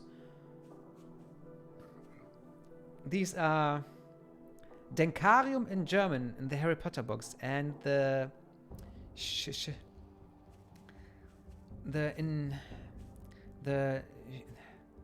Civ. It was a play on words. The pensive. Yes, the pensive in Harry Potter. Well, the bird figurine. Bird is pretty simple. If I'm running with a great thought I don't have time to complete, I shunt it into her so I can pick it back up later. She does make everything smell like berries, though. What was that? Birdie holds ideas for me until I want them back.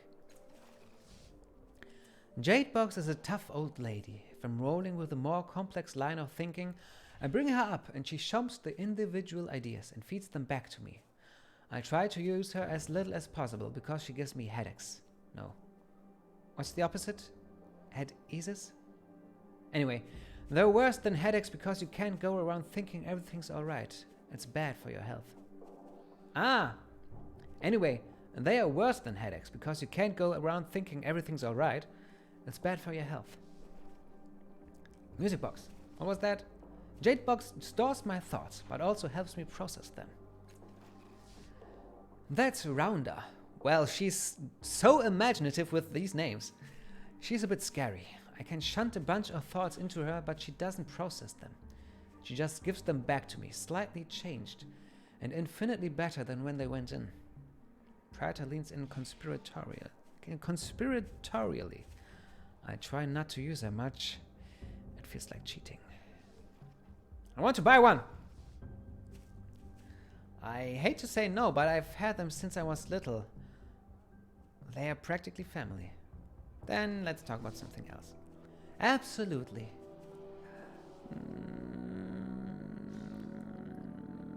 You can repair a complex machine, right? Oh, I'd love to.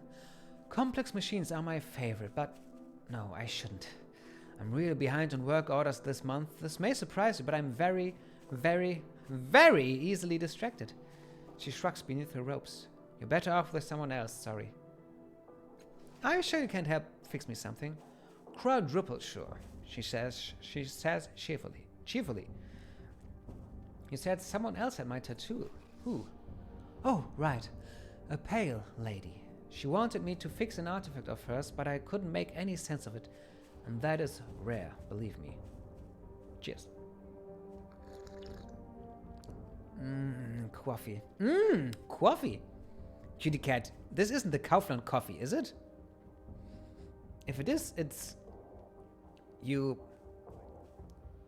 did a real good job. I'm sorry for the slurping noises, but you can't drink coffee. Without it, it just tastes much better this way.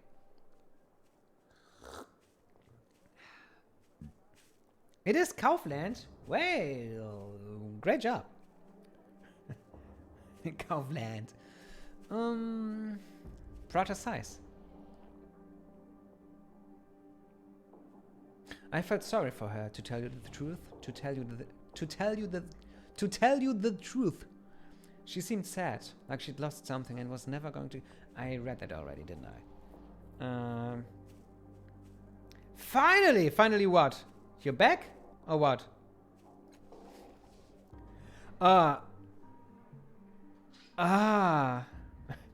It sounds like your internet was very, very, very sad. Your internet was so down. Stupid internet! You might have missed, we have another companion. Tybir is his name, and he's just a charming little fella. And we want to help him releasing his friend Riz, who's being executed up there. You know, up there, at the top of the screen.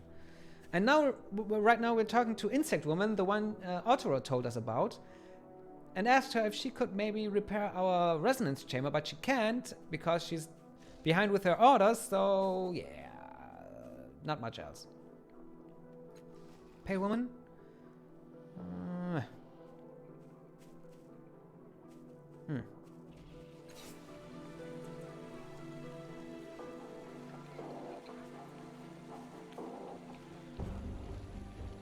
He's very colorful and...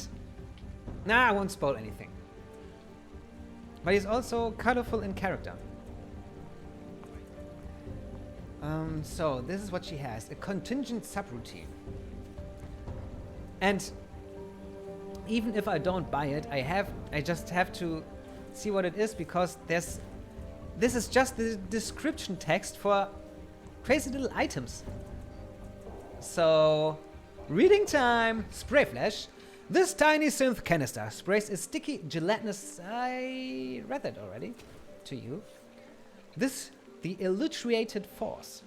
This crystal pulses with vibrant energy, softly expanding and contracting as if breathing in and out.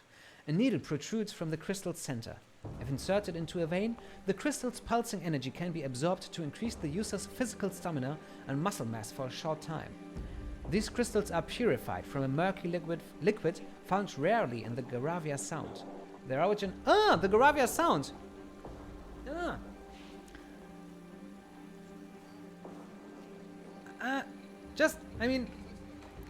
Garavia Sound, and now the revelation.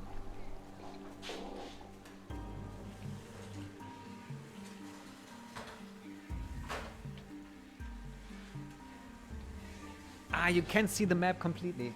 But the Garavia Sound is here. It's the sea. And yeah, I have the Torment Tides of Numenera tapestry map right behind me.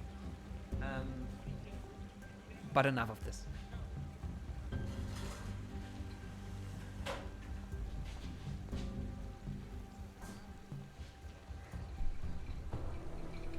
Just so you know that you can place the Garavia Sound.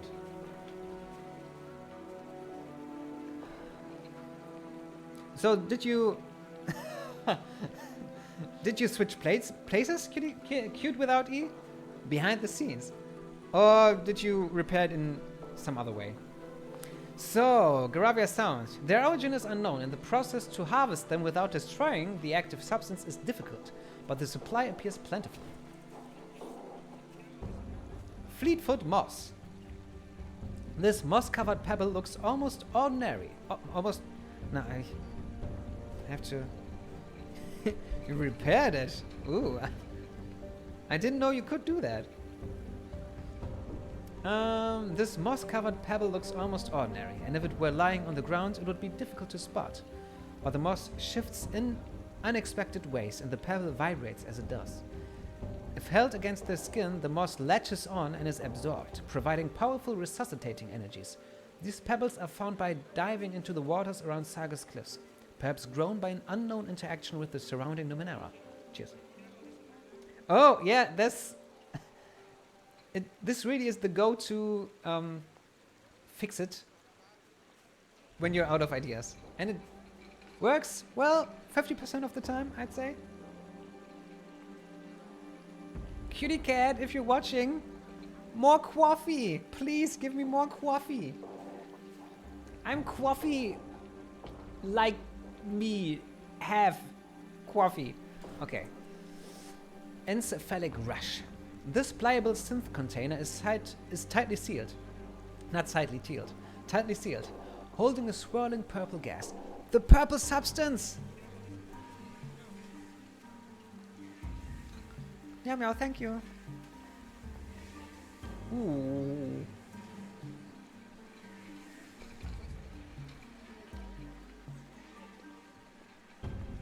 Well, you have to come to us then.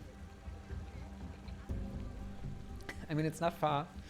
The purple substance is harvested from a vast structure buried beneath the sands of the Beyond, which seems to constantly replenish, though it is hard to gather. If the container is jammed hard against the surface, it becomes permeable, unleashing the gas within. The original purpose of the gas is not known, but when inhaled by a human being, it provides a rush of mental energy.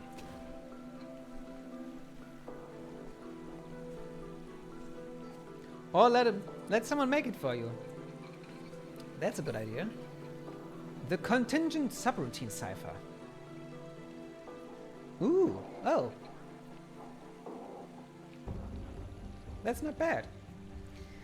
This violet-black mass is formed in a symmetrical pattern of overlapping rectangles. The shape seems to be alive, or at least animated. Touching it sparks an unbidden, somehow clinical rage. The longer you touch it, the more closely it adheres to your skin. For a price of irrational hatred, you procure one thing: a second chance. Phew. Sounds nasty. The third man cipher. You feel... Oof. Oof. This is the anti-TPK cipher. This small stone statue of a handsome man is cunningly carved. Something resembling music plays from it, filling the minds of the user and its allies with the hope and belief that victory is not only possible, but inevitable, no matter what odds are being faced. Cryophorus dart. Man, she's got some ciphers on her. Damn, girl! This hollow black rod contains a small but impossibly sharp dart. A button on the end of the device releases a projectile, injecting the target with a compound that instantly freezes. Reconstitutor. This small green coil of braided wire unravels when placed in the ground. Healing wisps emanate from the strands, knitting together runes. The phased detonation deals transdimensional damage. I think there's almost nothing resistant to transdimensional damage, so that's always a good choice. The edges of this featureless yellow polygon bend at impossible angles, folding in and out of existence. When cracked open, it snaps back fully into this reality, releasing a wave of phased force. Yeah, it's a merchant, yes.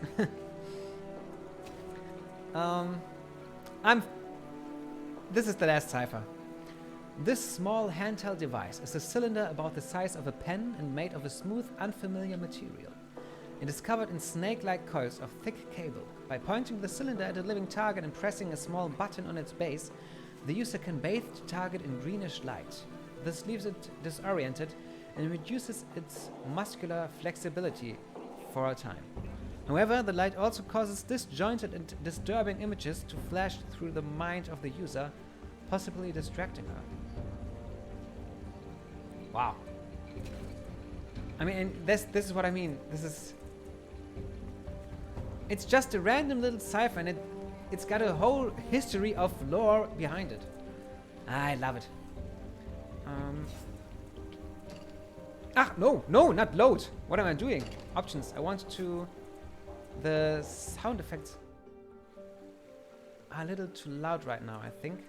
The water behind in the background. So, weiter. So, this was Prata. Now, can I see your claws again? Jherem, this... Can we stay 10 more minutes? What do you call that? He looks very annoying. And this is Tybir. Need me? Yeah. Need me? Cute without you. Yes. We haven't talked to him. Thanks for taking me on, lad. Always good to have a friend watching your back, huh? Now, what can I do for you? I'd like to ask you more about helping Riz. Ask away. Anything I can do to help you, help me. We already asked him all of this. He was caught with a... Yeah.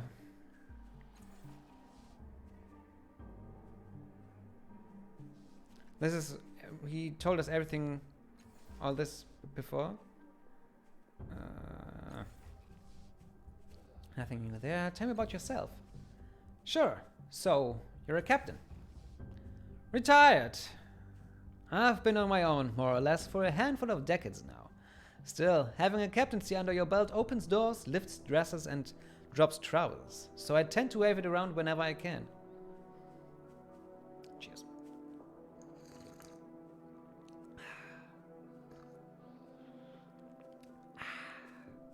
I always wonder, do I get more viewers by slurping coffee or less? What's your story? Oh, the usual. Farm boy joins one war or another. He doesn't die, but gets a sound spanking by the world until he learns to spank it back. And I don't blame you. But I'll warn you, I've never had a handle on what people consider too much information. Never looked for one either. Go on, ask your questions. I've got answers for everyone. For everyone. Soldier. Well, I wasn't the best or the worst, but I started at the bottom, fell out the side, and ended up at a Gallowglass on my own. A Gallowglass is a mercenary type. A rough guy. It's not an easy life. Yeah, there it is, being a mercenary. But you try to fight for causes you believe in and avoid striking blows that aren't deserved. And you try not to fail at both while the realities of life batter you into new shapes. Change you. I was an unhappy soldier. Now I'm a happier Gallowglass. A mercenary, if you like. You said that the realities of life changed you. How? Not one for the light questions, are you? My father raised me, to be honest. Well, honesty works on a farm. Animals don't lie to you much as a rule, but as a soldier... Put it like this. First night in the camp, I was mugged by my sergeant and left for dead. And all because I thought an honest face meant an honest heart. So I've adapted my approach over the years. I reward kindness with kindness, cruelty with justice, and foolishness with object lessons on the ways of the world. Everyone has their lessons to learn in this life. Best that your teachers are the kind men, I always say. Answers for every Juan. Maybe this is our real name, Juan. Simply this. I was once an honest fool, and now I'm not honest and less foolish. Who have you fought for? Phew, he said with a misty look at the air. I fought for a number of causes over the years. My first fight was alongside the rugged cattlemen of the plowshares. Well, that's hard to say.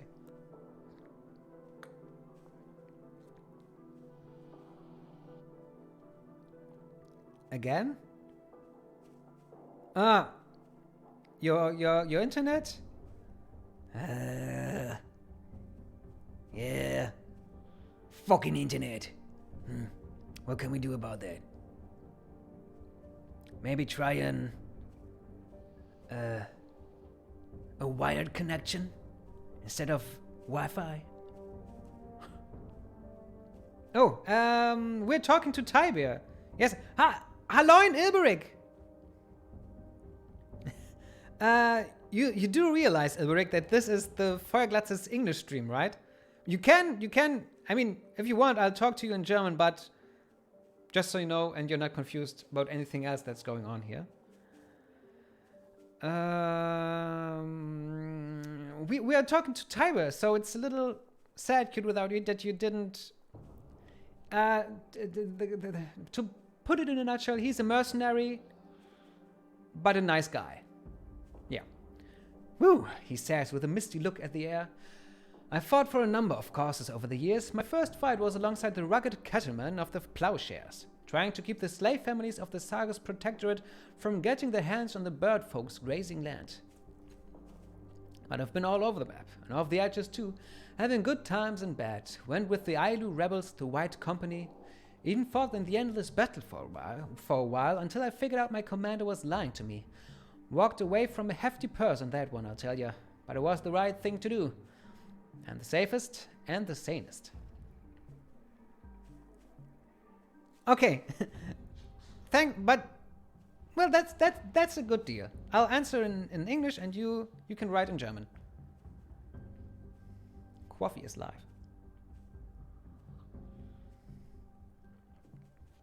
Yeah.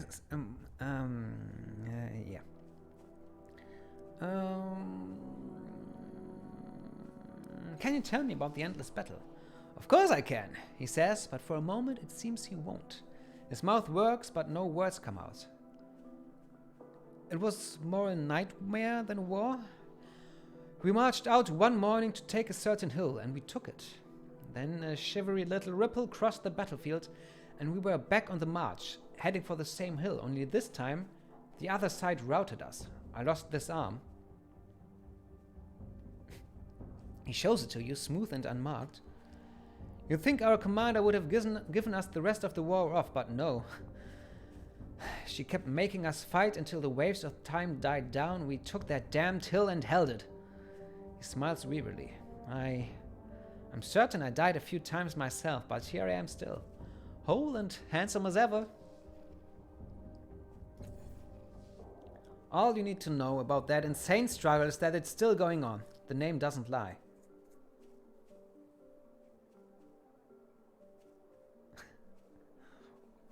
What's Heldrick?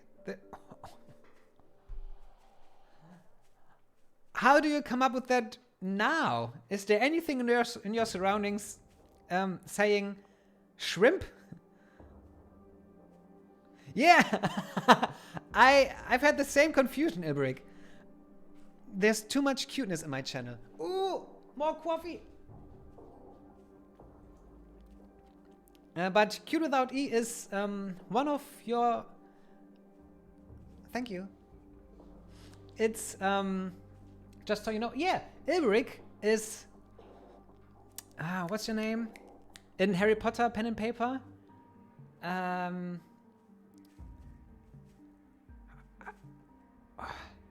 It's at the tip of my tongue. And cute without E is cute without E is Ruby McBrooks. So you know each other. And Ilberic is Sirius. Oh, and your last name? Why, I've read it 100 times. Sirius.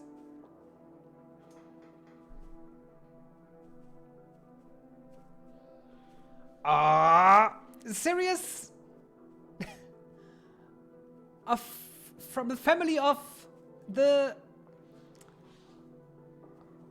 My mind is blank right now. Yes, it is!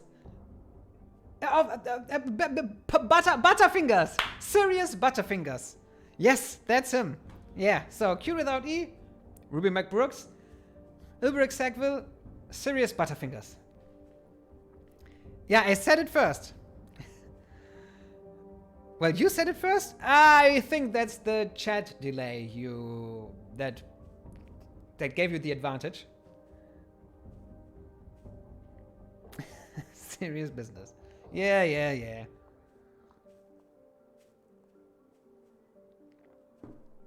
I always get shaky when I drink coffee and haven't eaten first. Or yet. I haven't eaten anything today, so... But it's still good. The endless battle. What's the point of the endless battle? The fighting itself is pointless. All those lads and lasses dying for a cause centuries old. Now, I know I just described any war, but we both know that certain people make a tidy profit from bloodshed on a grand scale. And the endless battle? Well, it's endless, and that makes it endlessly profitable. All you need to know about that insane struggle is that it's still going. The name doesn't lie. Other questions? I want to hear a story from your past. You do? Well, of course you do, he says, and strokes his mustache. Whoa! Sorry, that was the coffee speaking. No, this means this is my last cup. Yeah, that's true, Cutie Cat. Your name, Cutie Cat CC, is...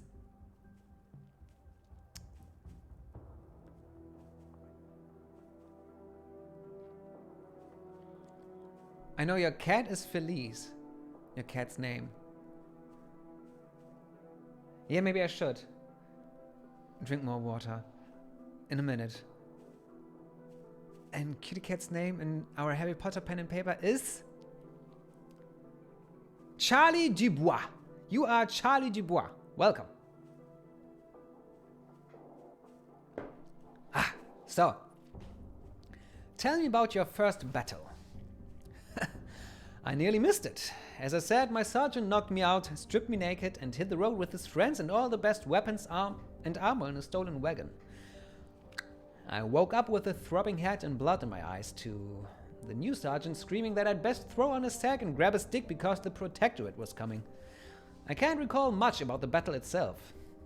Lots of screaming and most of it mine. I remember hitting a number of heads with that stick, and I lost the sack at some point. No one seemed prepared to comment, what with all the dying. At any rate, the protectorate kicked our teeth in and drove us back to a little herd down at the far eastern end of the plowshares. Well, the herd folk there, they were doing all they could for us, feeding us, binding our wounds, because, well, we'd been defending their town, hadn't we?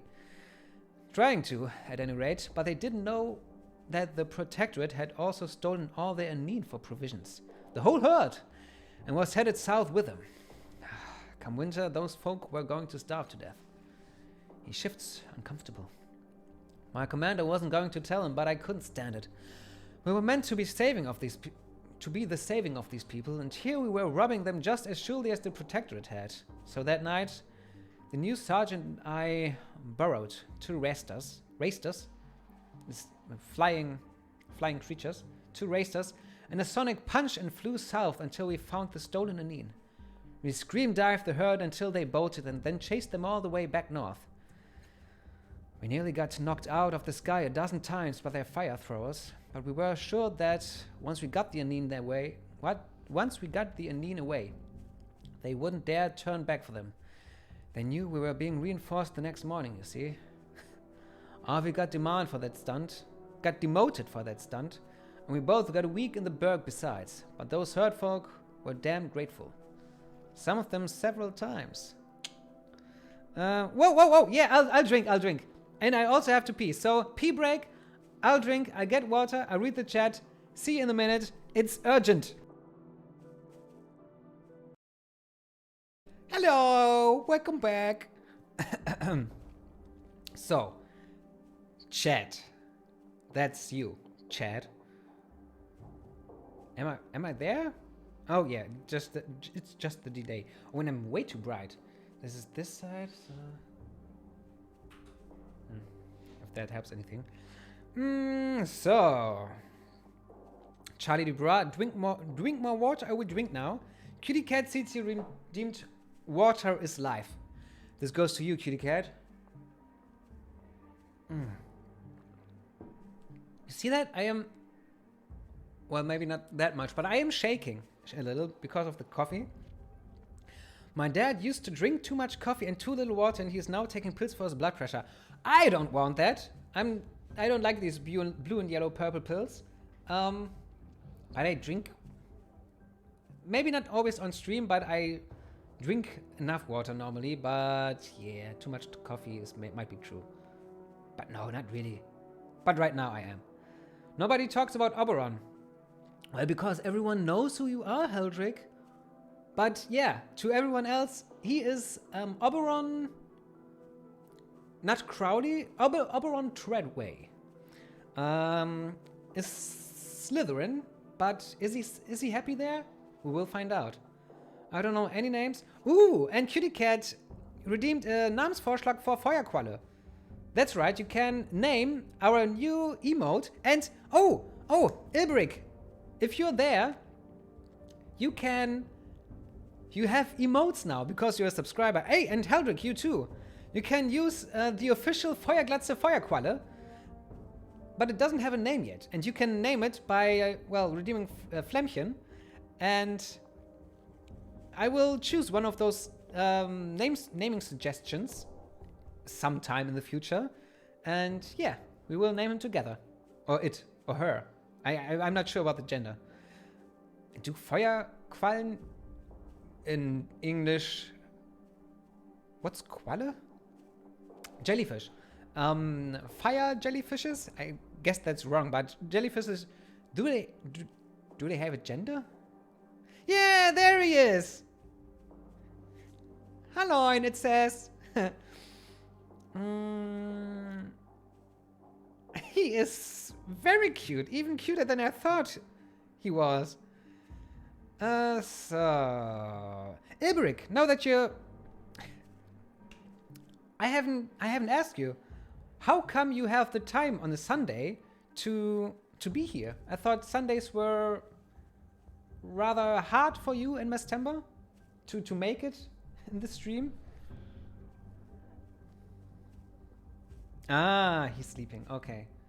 Well then, what else to do then? Then take the chance and watch Feuerglatze. Great decision, Ilberic. Great decision. A free Wasser ist Leben for you. Bless him.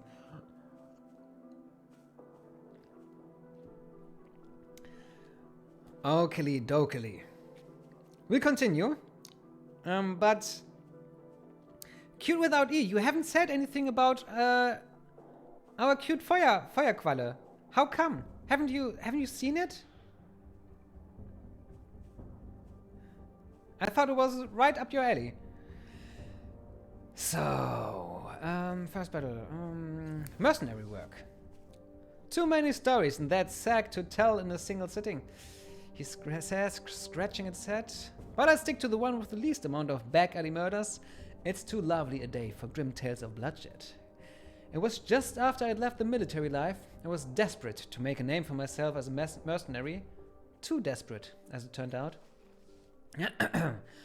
I was drinking my favorite bar and felt a soft touch on my shoulder. It was a lady. Neverine nobility, she said, and in need of a bodyguard. Groaning, he covers his eyes. And that body, those eyes. I accepted on the spot, of course. She tried telling me why she needed me, something about assassins at a ball, but I was too busy watching her hips shift beneath that dress.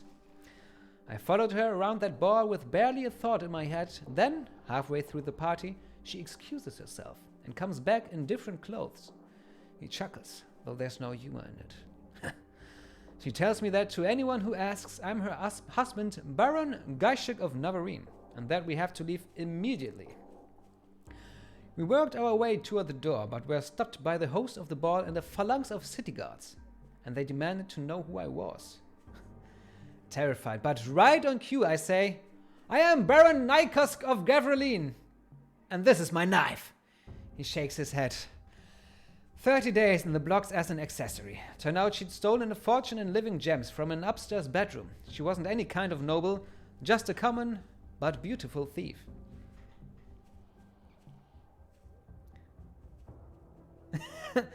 Okay, yeah, what's to add there? You're right. And cute without E.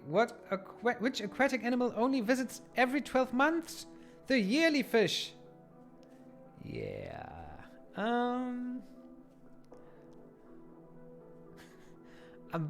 I don't think that's a naming suggestion, Heldrick.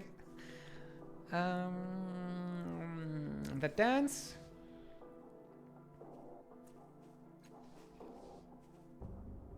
Yeah, okay, it's just the same story. Okay. How about one of those good times you mentioned? Oh, I felt plenty, he says, running his teeth over his lips. Huh? More good times than bad, even as a Gallowglass. But of course, there is one that stands out. But he isn't smiling now, despite his words. My partner at the time, my old sergeant, and I heard of a scrap brewing on the border between two mercenary armies over territory. He scratches his mustache. We got there, and I knew it was going to be a bloodbath the moment someone went for a weapon. They'd been rivals for too long, see? It's a sad, sad thing to see professional killers turn violent. Now, I was thinking we should get back on the road and as far from the fight as possible, but my partner, he was a tinkerer. A soft gleam rises in his eyes. He had these two rings he was messing with at the time, claimed they could link minds. He wanted to plant one on each side, you know, get them seeing things from the other's point of view. I couldn't talk him out of it. He snuck around in the dark of night, cursing and thumping, set up the damn thing in the rival camps, and ran back to our distant hill to watch. And all night long we heard strange things, sort of wet sounds, you know, laughter, happy sighing. He runs his hands through his hair. Then dawn came and there was a different kind of war going on in the mud below. The kind where everyone wins. Turns out that once they got a taste of each other's thoughts, they found out they hadn't wanted to fight each other after all. Not exactly, and that was Orvi for you. Always bringing out the truth in people.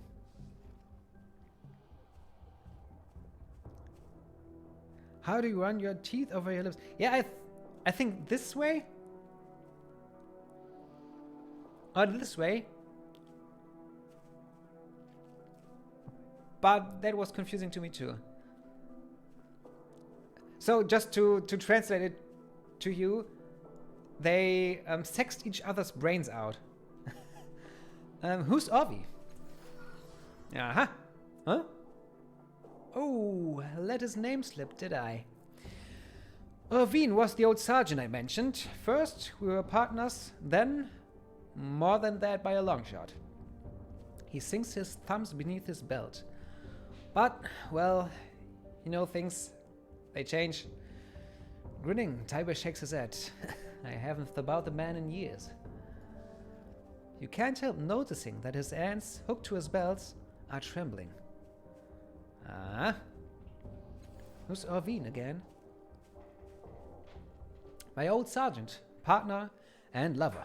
Couldn't tell you where he is now. Let's talk about something else. Why not? What about? Background. I've asked all of this already. Stories. I asked all of this as well. Something else. Wow. What are your strengths? Well, he says, planting his hands on his hips. I can hold my own in a fight. I've got a gift for words, and you may have noticed, his hands slip from his hips and cross before him. And I'm not averse to the odd con or two, if you spot one worth pulling. What are you doing in Sargos Cliffs? Seeking my fortune. Making friends. Well, until this mess with Riss at any rate. Now I guess I'm looking for work, adventure, new opportunities. Gossip and backbiting, is it? I'm always game for that. Who do you want to talk about? Aligern. He's so serious, isn't he? There's no point in frowning all the time. Life's hard enough. I smile. Might give some thought to why you, personally, never see me doing it. If I ever get around to thinking about you, I'll let you know. That's a bug. We'll talk about later. What do you want from me? What do you want from me? What do you want from me? You know what I want. I want you to help me save Riss before he's crushed to death. So,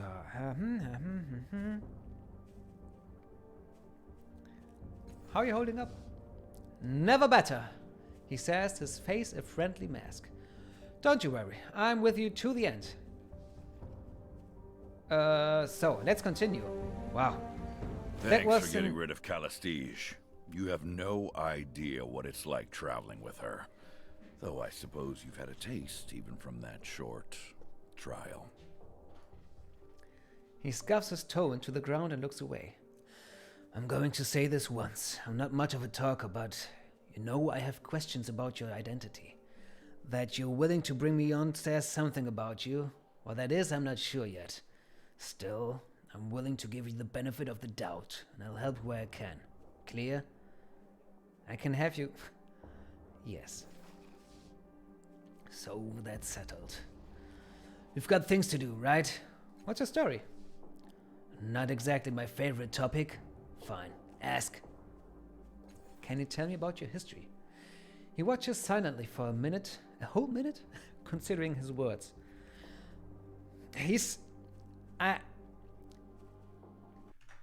Wait, I'll... Make my, this is my Aligern voice, so I don't get dizzy trying to deepen it.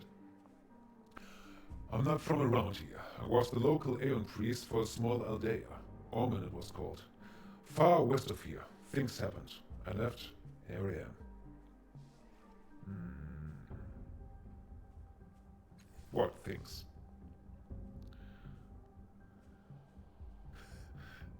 It fits, doesn't it? And it's much deeper and more fitting, I think, than I could do it. I'm not ready to talk about it yet. And you should have heard the genocide. That was, you know, the end boss voice. You said you were an Aeon priest. I worked with them for years, but when I came to them for help, they refused me. They gave me no time, no resources, and no aid. They said I had to give up my researches. Said I was the Order of Truth and I don't get on.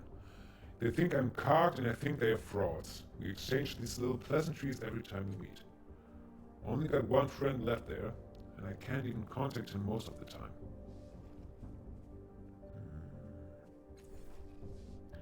Because I speak my mind to them. Orth Fong. He does a little research for me from time to time, personal work. These, they are nothing. Call them a consolation if you must. Some call them by worse names, but that's because they've had occasion to run afoul of these little snakes.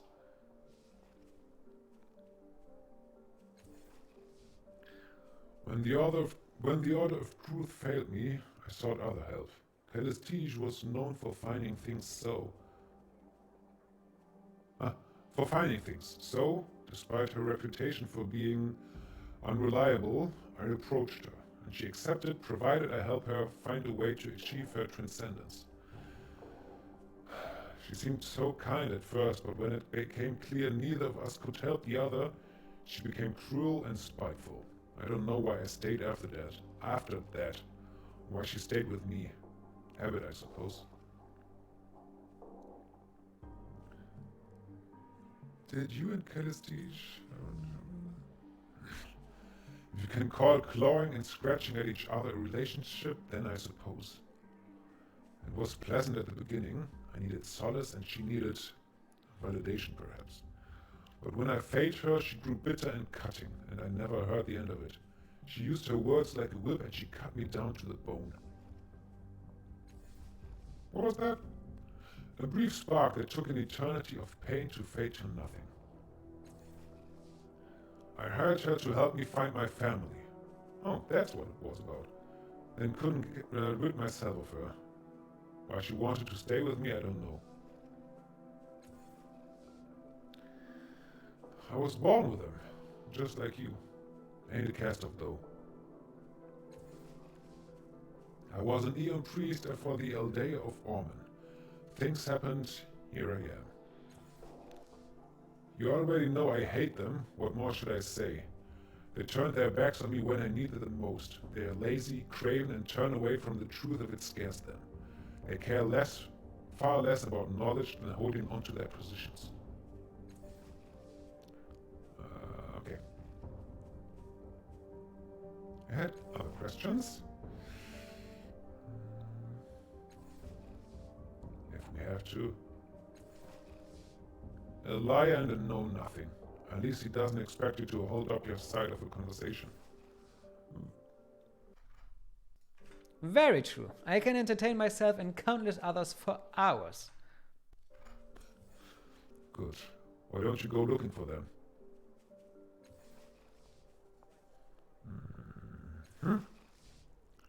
As well as can be expected. Haven't got much to say about the place. I moved it because I needed to, but it's a sewer. I hate it. How's that for a thought? Been my home since I came here and I can't seem to escape it. Okie dokie. Okay, so. On it. It's almost 3 hours that we played this game, and I think we talked with about 3 people? Torment does have a lot of text. Save. Aligern is Grim.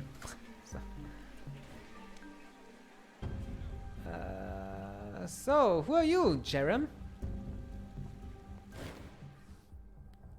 The child skids to a halt and rubs his forehead with a grimy forearm, leaving arrow tracks of dirt across his ruddy skin.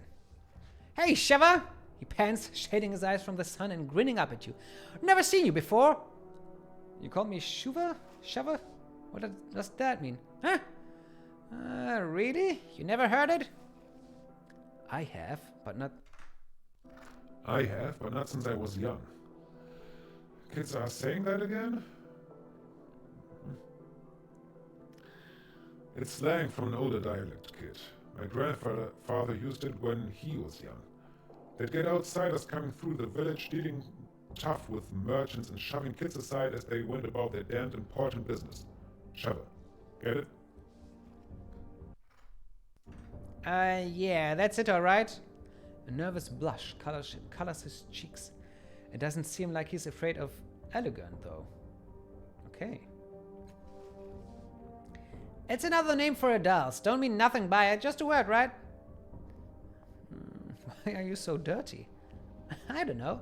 Paja and Kellenor make me wash twice a day. Guess the dirt likes me, eh? Not always. But it's better than school, eh? And I like watching Zaofi make sculptures. The ones that go sharp and curly. Reminds me of the monster on the side of Scarrow Hall. What monster? Yeah, Shava? It's just a building at the center of town, 1,000 hands tall, with a mural on the side like Zaofi's sculpture, but flat and in purple rock. Don't think you're going to miss it if you're looking for it, hey? Yeah, you will. Aligern mutters, studying Jherem from the corner of his eye. Scarrow Hall was a huge temple at the center of town. Like he says, it was torn down centuries ago. Kid's either a liar or a carker. What?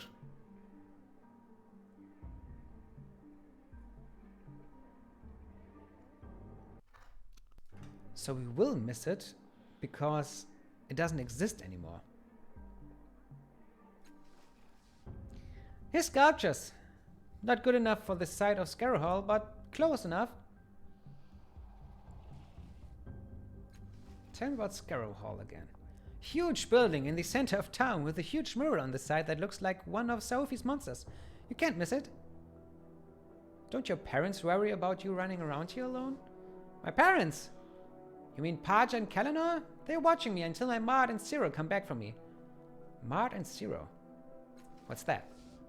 Huh? Jherem says, looking just as puzzled as if you'd asked him what hands are for. Mart? Zero? My parents. You asked about them.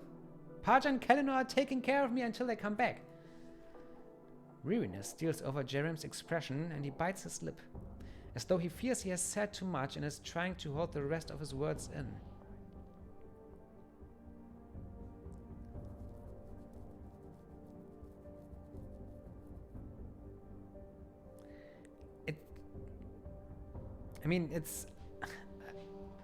I know what that kid's about, so... But I'm way too bright. Just a minute.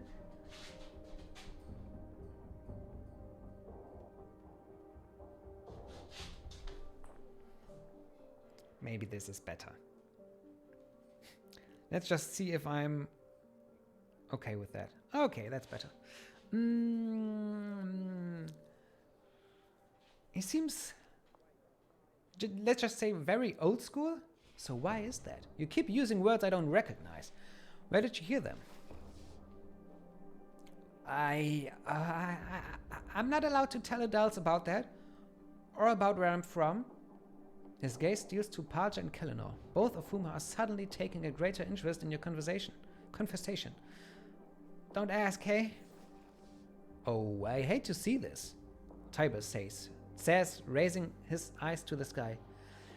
Such a bright and promising lad, and he's already keeping terrible secrets from his elders. What? No, it's not like that. It's nothing rancid. I just promised I'd stay quiet, right? Tybir gives you a barely perceptible jerk of his chin, urging you on.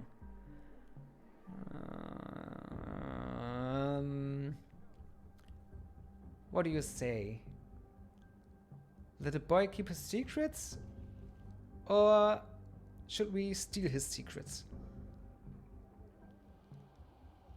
I think... Oh, really?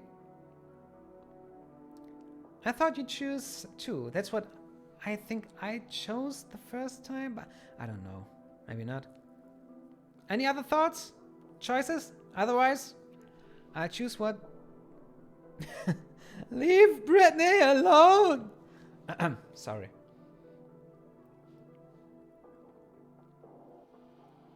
Okay. If no one else has anything to say about that, I'll just let the boy keep his secrets. 1, 2, 3. Choices gone. Pam. If you say so. Tybir says, the faintest hint of puzzlement behind his merry eyes. But if you ask me, secrets plug holes in the soul. Look at me, for example. Jherem stares at Tybir's face for a long moment, then surreptitiously glances down as if checking for the damage. Farewell. Cheers, Shava. Sure enough. Zaofi.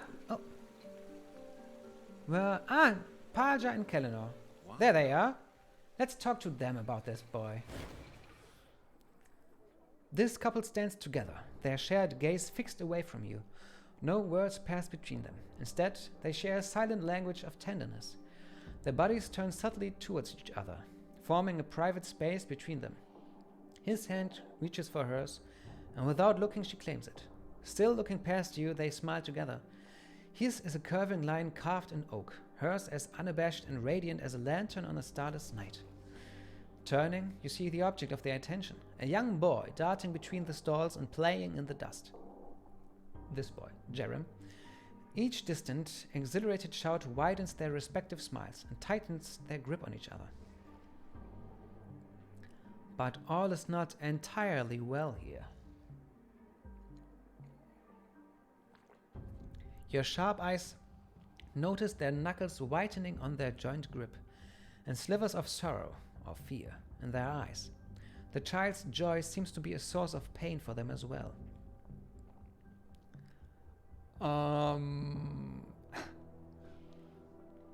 Just run in with the door? No.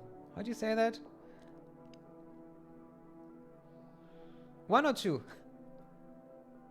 1. How's that saying? 1. Okay. Q without E. Paja and Kellenor glance at each other. You know, children, Paja says with a brief, unconvincing laugh. Mine's like an open bag, catching every bit of truth that gets thrown their way. Pay him no mind. What? Who can say? Is that your son? Yes, he says firmly. He's still watching the boy, but a wary stillness has spilled into his posture.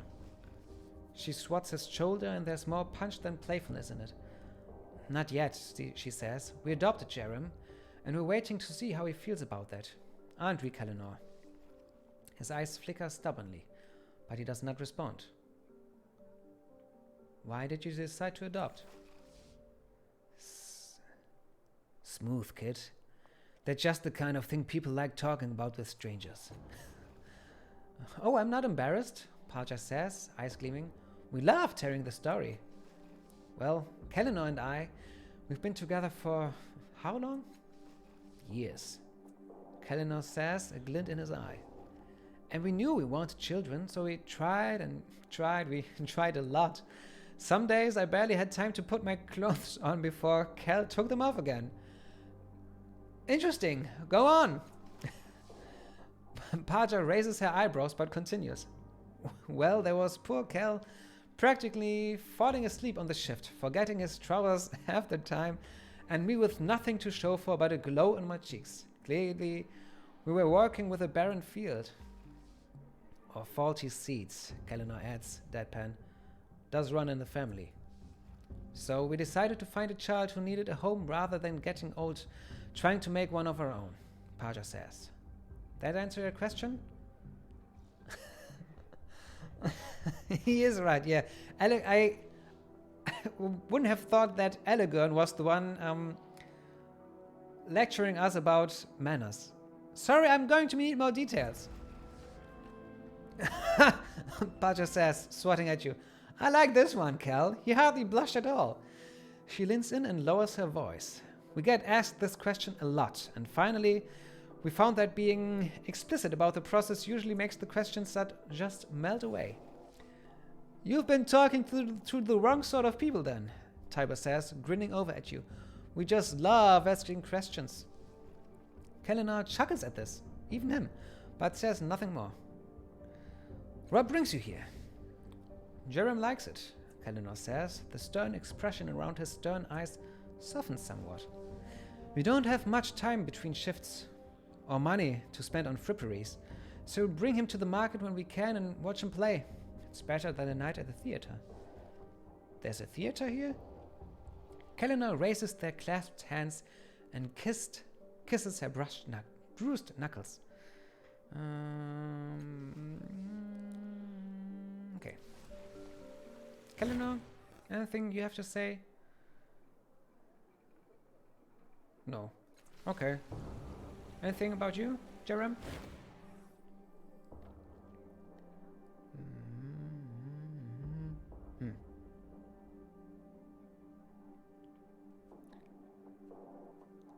How can that run in a family? Genetics, I would say.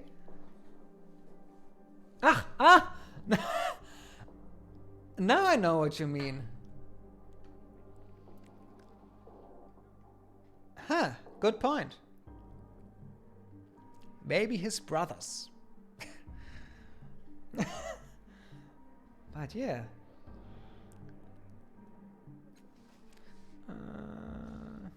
Sorry, Shava. Paja and Kellenor says I'm not supposed to talk about that. With adults, at least. So, should we still leave the kid alone? Cute without E? Or should we push the subject? Okay. I think he might be persuasive. Yes, he is. And he still has enough. Come on. 90%, that's enough. Come on! Yes, Tybir! Yes! Jherem wavers, looking between his adopted parents and the face of his new friend. Finally, he gives up.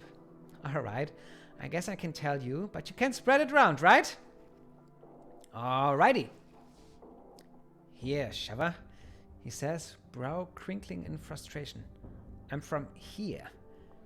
It just up and changed without me. I grew up in the Downs. My parents lost their spots on the work chain, and we went to sleep hungry more and more. Neither of them could look at me without crying. But everyone in the Downs was starving. It wasn't anything new. People started using that archway more and more. He pauses, scanning your face. What are the Downs? If you weren't in the families in the up, everywhere else was Downs. Inside the wreckage. We dig deep, looking for food first, warmth second.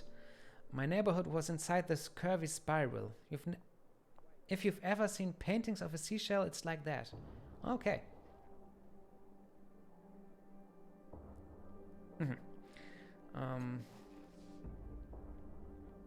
It's where you live in this town if you don't have coins. Tell me about that archway you mentioned. Big thing? Always good smells coming out of it too, like roasting meat in sunny days.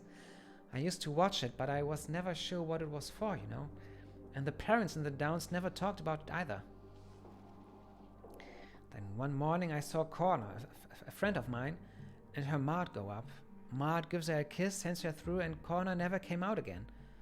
Know what did though? Food, music, bloody bones?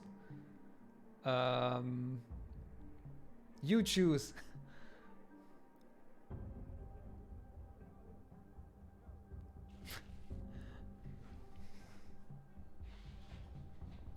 Bloody bones, okay. Gods, Shava, Jherem says, eyeing you with respect. Wish that were true. Be a lovely story. But no, it was a metal ring, he says, lowering his voice to a confidential whisper. Didn't look to be much worth much, but every once in a while you'd hear Connor laughing. Wherever she was happy, right? He raises his hand to his cheek, then continues. Handful of days pass and my ma takes me for a walk too. She said she'd find me when they'd saved the money, kissed me, and pushed me through it. Woke up outside another archway up in Government Square. Paja and Kellenor were waiting for me there. Jherem rubs his nose. They're not so bad, but I keep hoping my parents will stop by to visit. Even if they don't have the money yet, right? He pauses, rubbing at the sudden moisture in his eyes. I try to laugh it loud so they can hear me, though. Oh. Story didn't get any shorter since... Oh, okay. Give me the short version. My ma didn't want me to starve, so she pushed me through an archway. I landed outside another one, where Paja and Kellenor were waiting. They're taking care of me until my aunt and Zero come. Yes. Right, he's got a better life now. At least, we hope. Okay, Merchant. Mr. Merchant. I bet you're sick to death of digestible food, am I right? What? All right. Okay. We buy and sell used memories here. Razor sharp regret or dire remorse. Take your pick. Myriad statues sit at various stages of completion, each featuring a figure that leaves you with a feeling of profound disquiet when you look at it. In several of the pieces, the creature depicted appears to almost lunge out of the stone, almost as if hurling itself at the sculpture. Perhaps that's why they were left unfinished. Ready. What's that? Canopied wagon beds lie forlornly against the wall, bereft of axles or any other means of locomotion. They don't appear to be going anywhere soon. Headaches, migraines, all sizes, dried, virulent meat, fresh from guaranteed smokehouses in the bloom. Well, this is Zaofi, the one that the kid was talking about. This portly man's cracked and bleeding hands are always moving, picking fretfully at his thick lips, running through his hair, thinning hair, or molding aimless shapes in the air. His clothes are marked with paint, dust, dried blood, and clay. His eyes brim with frustrated tears as he studies the strangely familiar sculptures arrayed about him. Soul-like slivers of ice, fingertips long, shriveled, sharp screams trapped in flesh.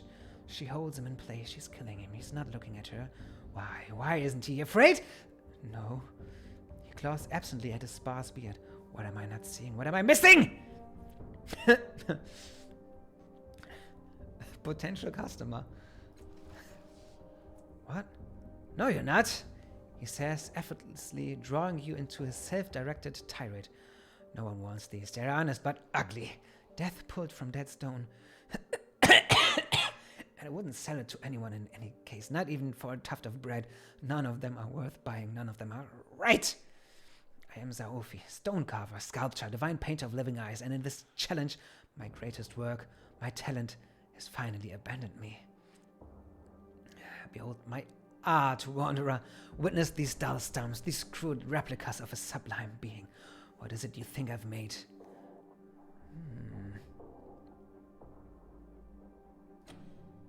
Oof.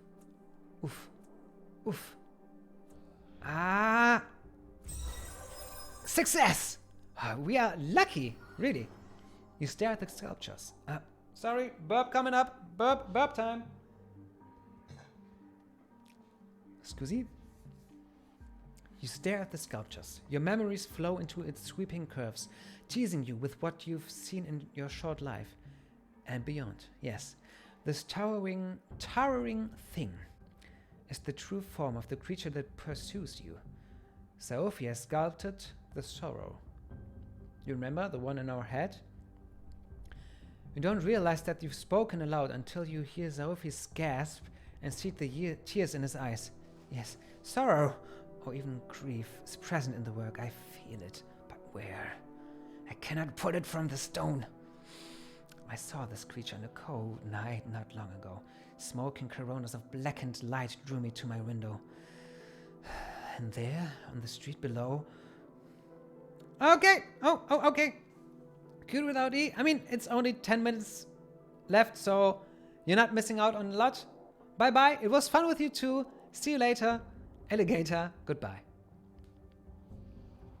And there, on the street below, was she, gripping a man in her talons before my very eyes. She ripped his essence from him, leaving him a steaming husk. But what do you care? You don't grasp the importance of capturing such an object? Such a subject.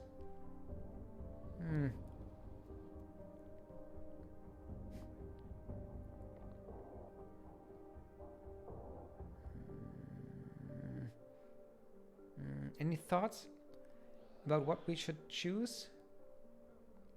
People? You? Viewers? Watchers?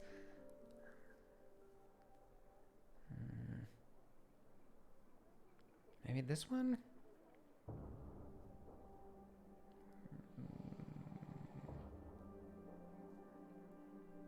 Yeah, I'll choose this one. Zaofi stares at you, dumbfounded.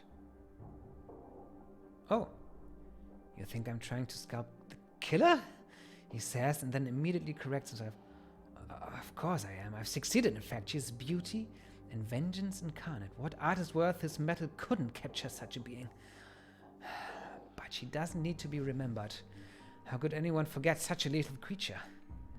No, the source of my ruin is this damnable man! Zaofi points a trembling finger at the faceless human cradled in the statue's talons. A charred, oddly familiar pattern etched on the stone head. He stared eternity in the face and did not blink. But he will be forgotten unless I capture him here, and I cannot do that unless I know what drove him. And the moment he fell, I ran for the street, but the Dendra Ohur claimed his body and took it away, probably to their foul chapel and underbelly.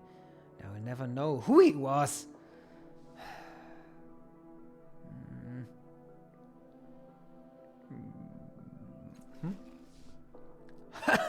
If only my efforts could be limited so.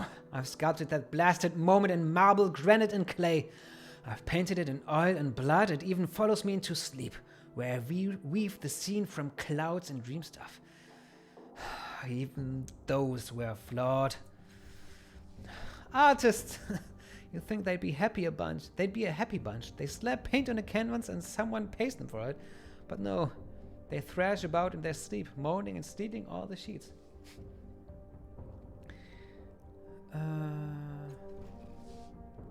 What a surprise. Zaofi says with a ragged, scornful sigh.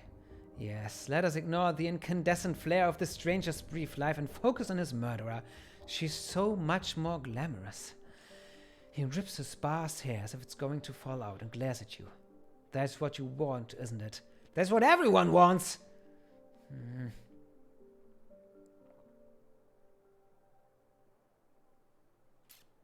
Oh, I'm getting dizzy again.